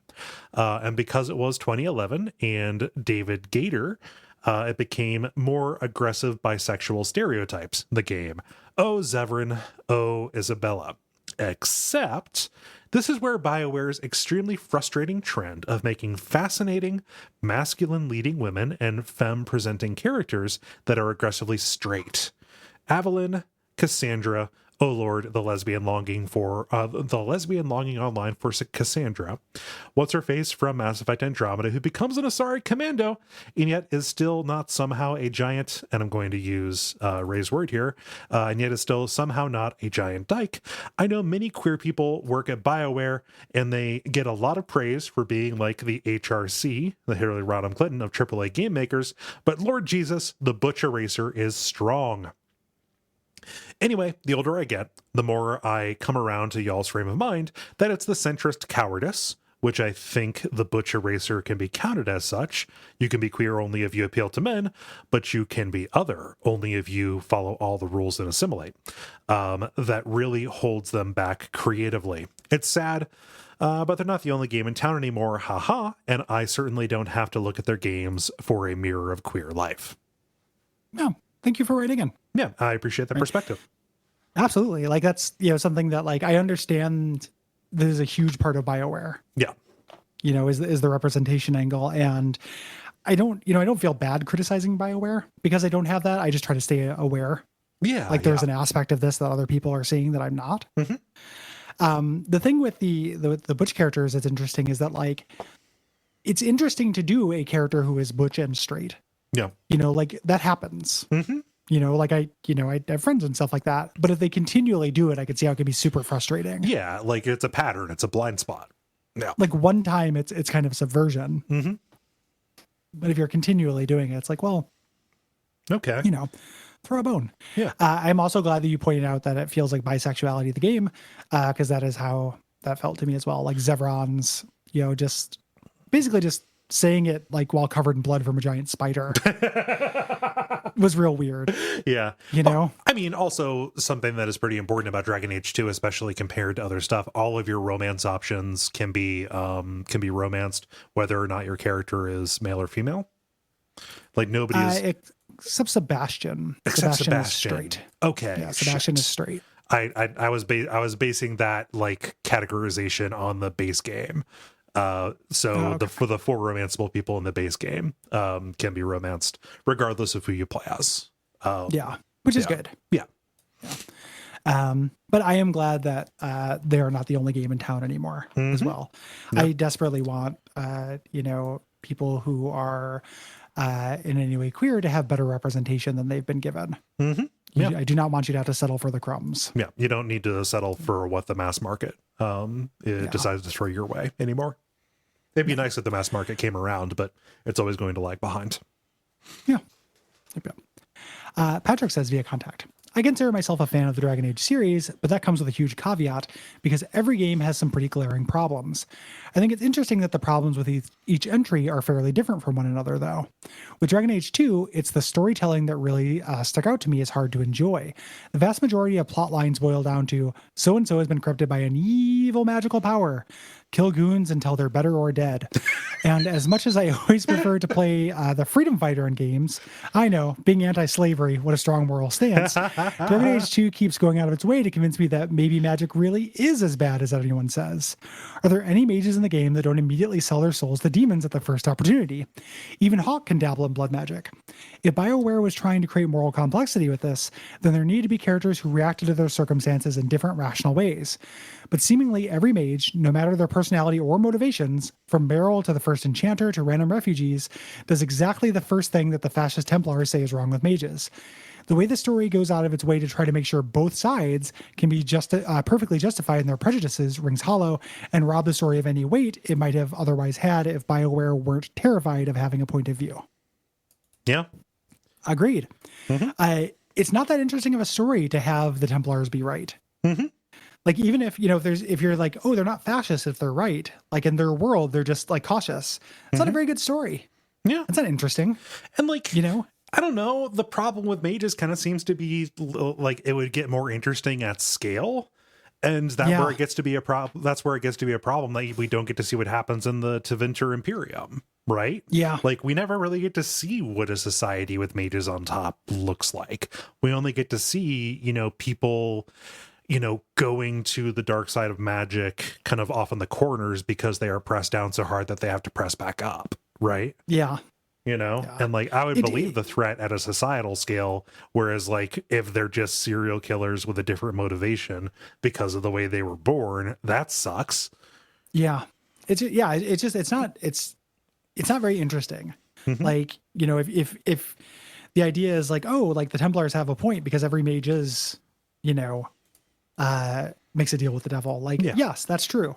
It's not very interesting though. Right. Like, that's not a good idea for a world or story. That doesn't make for good character motivations. Like, that is a mistake to do it that way.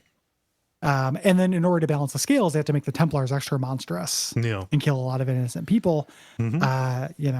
So fuck it. Fuck the conflict in that game, basically. The central conflict is shit. Pretty bad. Yep. Yeah. Tom the Optimist writes in via contact saying, I feel weird for not liking Dragon Age 2. I should be in the pocket for BioWare games. I finally finished the entire original Baldur's Gate series based on your podcast way back in 2018. I know I'm slow at CRPGs.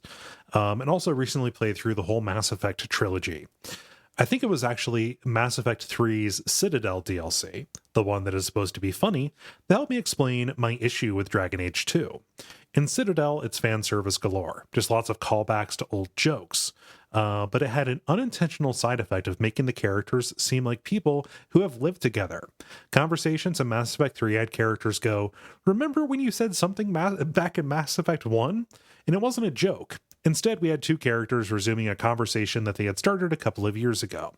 Saying these people felt like friends is very iffy and will vary person to person, but it felt like the characters were happy to be there.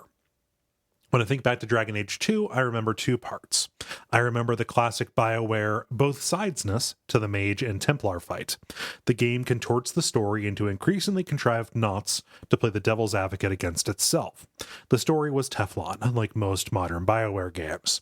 The other part that I remember was running around with Isabella and Aveline. Isabella started talking about Aveline's sex life with her late husband, and Aveline sounded genuinely hurt.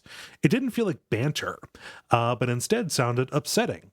The human element I love in Mass Effect was not present here. It was just the character bullies another. I don't go back to Dragon Age 2 the way that I go back to Mass Effect, because while both games involve vagueness coming to doom the world, one has characters who actually care about each other. I think Gary summed it up best when he called them Hawk, Varric, and the rest. The crew. Yeah. Present. The Aveline and Isabella relationship actually gets like what they do things with this, but I don't blame anybody for not. It's rough Finding at the it? start because it just kind of comes across like prude and slut shaming. Just the two of them Yes. sniping at each other in a really hateful way, personally, And then not just they grow to be ideologically. friends. Like they Yeah. grow to, they grow to be really good friends and understand each other. And that's a hard thing to do in one game, Yes. and have it do that. But and it never explains their way, their version. Like, why are you guys even staying next to each other? Like, why are you not leaving after this person said this thing about your dead husband? Like it feels very contrived, the first part of it. And eventually that, having a grudging understanding of one another is a cool idea for like a friendship. And under like Aveline growing a backbone and being able to give as good as she takes is especially satisfying. Watching that go, and I'm, like I got to see that because I primarily rolled around with Aveline as my tank and Isabella as my DPS, right? Mm-hmm. Yeah. So there's something there, but it's not handled super gracefully. I would agree. Yeah. And then there are characters that never really do it. Like I had no idea why Fenris tolerated me. Right. I threatened to sell him into slavery. I sided with the mages over and over, and he was just like, damn it, Hawk. Yeah. You get results. Or if you're running around with Fenris and Anders, like they have no reason to be the whole time. They should. I mean, that should have come to a head at the beginning. Yeah. Like absolutely. Like it's just ridiculous. And their relationship never develops or anything either. They just like snipe at each other in a catty way. Like they're just playing. It's not right sized. Yeah. And then in the quest, it's like, oh, I actually mean this. But when we're wandering around, like, oh, I'll make some exceptions for you because you're friends with Hawk. Right. Like I would have liked to have like Anders pull me aside and be like, well, you can't hang out with this guy. Yeah. Or vice versa. Like you gotta stop hanging out with this guy. Yeah. And that's the thing. Like, in Mass Effect, it would come to a head with individual characters who didn't get along with each other. And one of them would leave if you didn't have a sufficiently high enough Renegade or Paragon score or relationship with them. Right. Because you had to make a choice. In Baldur's Gate. Yeah. Like they figured that out before that even. Happened in, to a certain extent, it happened in Dragon Age 1 as well, or Origins. Right? Yeah. Like Stan at a certain point left just because of the choices I was making, Yeah. Yeah. Eric says via contact, I'm fair to middling on the gameplay of the Dragon Age games, but I'm usually there for the cast of characters. I was a total Loganiac. Maniac. Loganiac in Dragon Age Origins, and have fond memories of wandering the desert zone and Inquisition listening to my crew of weirdos bicker. In contrast, I was so disappointed when the cast of Dragon Age 2 left me totally cold when its promise of a smaller scale personal story was so appealing. I played a mage, so I lost my chance of getting the vaguely interesting sibling and Carver. The vaguely interesting sibling and Carver met an undignified end in the Deep Roads. I recruited Isabella, but through some combination of poor choices, she decided to fuck off when the air shock started stirring things up. Anders was too preachy to be around, so by the time he did his Anders thing, I had no compulsions about putting him down. And my first conversation with Fenris was enough to convince me to leave him pouting and sad in his mansion alone. It's incredible to me that I had trouble even filling out my party with characters I like. And Meryl is on some thin fucking ice with her mirror bullshit. Varric and Aveline were delightful and kept me going through the experience. I think the fact that their stories focus on relationships, Varric's with his brother, Aveline coping with the loss of her husband and learning to love again, without having to cater to a BioWare-style capital R relationship with Hawk, let them shine through. But I'll never forget how alien it was to have Fenris start giving me shit in the endgame about siding with the mages and thinking, it'll be easier just to kill you than to pretend to care. Oh, God. Yeah. Fucking ice cold. Good response. Brutal. Yeah. Wow. Yeah. This is something that I think is important, actually, in talking about Dragon Age 2 and Varric and Aveline specifically. Like, in games like this, BioWare games, in particular, or whatever, like, a lot of the time your party, like, your main character and what you are doing is their world entire. Whereas in Dragon Age 2, like when you roll up on somebody's headquarters, it feels like they have their own thing, right? You have Varric with his, business interests. You have Aveline being the captain of the guard. You have Meryl with her blood magic research and stuff like that. I think that's actually pretty important and unique and should probably be emulated as opposed to just having everybody, be sitting around your castle waiting for you to pick them up, having no internal or external life without you being present. Yeah. Yeah, it can be something that's neat in theory without having been done super well. Yeah. I think that's probably, Mm-hmm. like there was still needed some work on it. Yes. But it is cool. I agree that part is like stand out. Yeah. Final Dragon Age 2 response here. Larry says via contact. In the Dragon Age 2 Part 1 episode, Gary talked about how Inquisition made him feel almost physically sick, and he had to put it down after 15 hours or so. That captures my feelings about Dragon Age 2. I finished the game once, but it felt gross in my hands. Some of my feeling may be due to expectations. I like CRPGs, I enjoyed Origins, and was hoping for a similar experience, and I got an extremely rushed product that answers the question, what if Mass Effect 2 combat, but not fun or challenging? The development strategies of the Dragon Age sequels are like having someone driving on wet pavement and steering against the skid instead of into it. One hilarious overcorrection after another. That's a good metaphor. I quibble with Cole's assertion that the heroes try to do the right thing, but their actions keep making it worse unintentionally. Hawke's role in this reminds me of what Gandalf tells Frodo about the events of The Hobbit. If you're referring to the incident with the dragon, I was barely involved. Hawke helped funds an expedition. They find evil metal, but Hawke and friends never have possession of it. Another guy takes it and sells it. Then 9 years later, some lady goes, I made it into a sword and now I'm crazy. There's barely a connection. The other big thing that happens is Anders dreams of revenge for 9 years and then blows up a church, which Hawke didn't know about and was an extremely intentional act on Anders' part. Oh, and the head mage was secretly encouraging the research of a serial killer who butchered Hawke's mom. Oh, and he's a literal monster now. Hawke is almost a Forrest Gump or Zelig character who was just there for a lot of things, but the game doesn't lean into it enough for me to enjoy it or think it's intentional. It felt like they needed the Civil War to start, but they didn't want the player character to actually be at fault in any meaningful way. That is largely what happened, basically. Yeah. Contextually, at least. Uh-huh. Yeah. I still like thinking of the entire crew as fuck ups who are basically just villains out of a different context. But yeah. The thing the thing where I saw that the city is the villain, Yeah, like the idea that it is a literal cursed place, and that's why all this shit happens is interesting to me. Yeah. None of the villain kind of stuff or none of that stuff pays off well enough for me in service of them doing, blowing pulling up the church. Every punch. Yeah. Yeah. Pulling every punch and having to do the whole bit. Yeah. So, I'm a little warmer on it than Larry, but like, and it has to do with like what you're doing. Like the moment to moment combat in it is more fun to me than like collecting 10 of whatever's in Inquisition. Like MMO quest design just grosses me the fuck out. Yeah. I think they should make it illegal. Especially in MMOs. There should be a law. Yeah. There should be a law. Like, do not make me collect 10 of anything. Finally, we have one response about Baldur's Gate Dark Alliance from Grumpy Grizz via contact. They say, like many, I played Dark Alliance years ago and barely remember it. Playing now is struck by several things. There's a jump button. That's weird. Wow, there's a dedicated block button. That's awesome. What do all these old D&D skills do that aren't really explained? The longer I played, the more I realized this was an interesting first swing, but ultimately a flawed game. They give you a jump button, and then the levels forget it exists after the first act. They give you a block button when you encounter many enemies in the second and third act that shoot unblockable magic or poison. But the biggest flaw in the game is the loot system. Almost all the loot you get is vendor trash, and there's rarely any loot reason to explore the level. I kept hunting the corners of the dungeon, hoping to get a special chest that would be bursting with awesome loot, and it never happened. Throughout the entire game, I think I equipped maybe 4 items I got as loot from bosses. Everything else was bought from the vendors. The other thing I'm curious about is if many people tried the local co-op back in the day.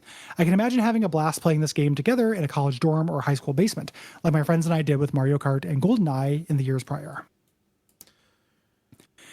Yeah, that's Diablo likes for you. That shitty loot thing. I reference this a whole lot, but I remember a very distinct memory of me like turning against loot as an idea was watching Will play Fallout 4 and there being a lighthouse where there was a glowing ghoul that they used as instead of a light up at the top. And I'm like, that's a really cool set piece. And I was like, oh, that's awesome. What was up there?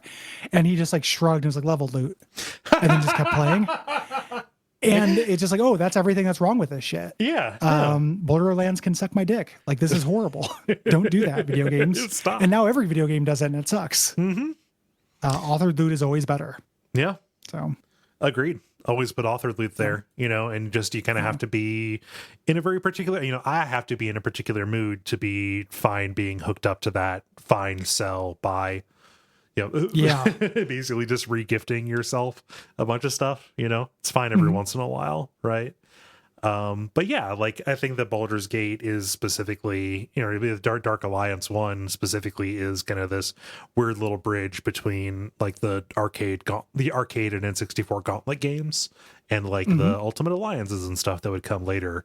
And then ultimately all of it would be designed like a casino as they bring in consultants to make sure that you like these games forever. The maximum tappa. Yeah.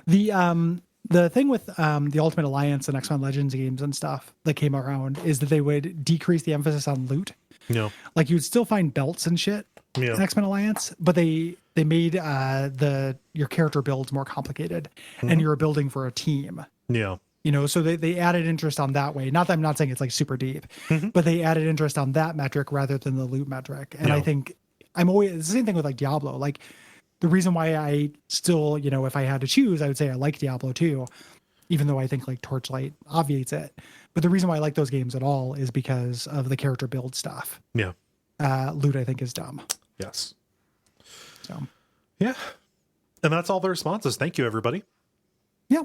If you have anything to say about January's games, which are The Return of the Obra Dinn, Enter the Gungeon, or Vice City, hit us up at Duckfeed.tv/contact by January 15th.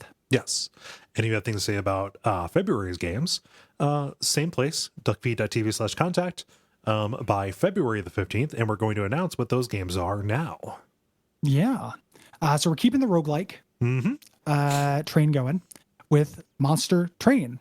Yeah. Not intentional, but that is the train that's going. This is the roguelike I'm not, don't have a PhD in.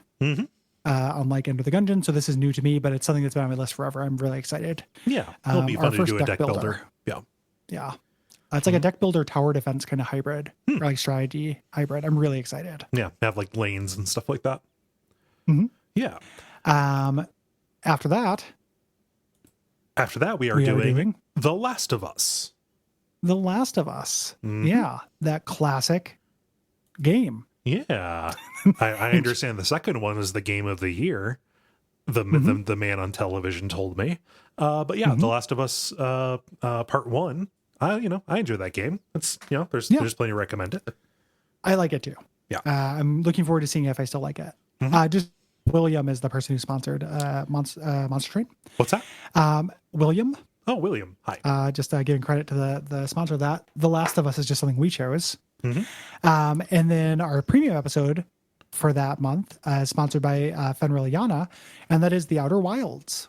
This is not the Outer Worlds. This is not the New Vegas alike. This is the Mist in a Time Loop game that I have wanted to play forever, but have known we would eventually do here.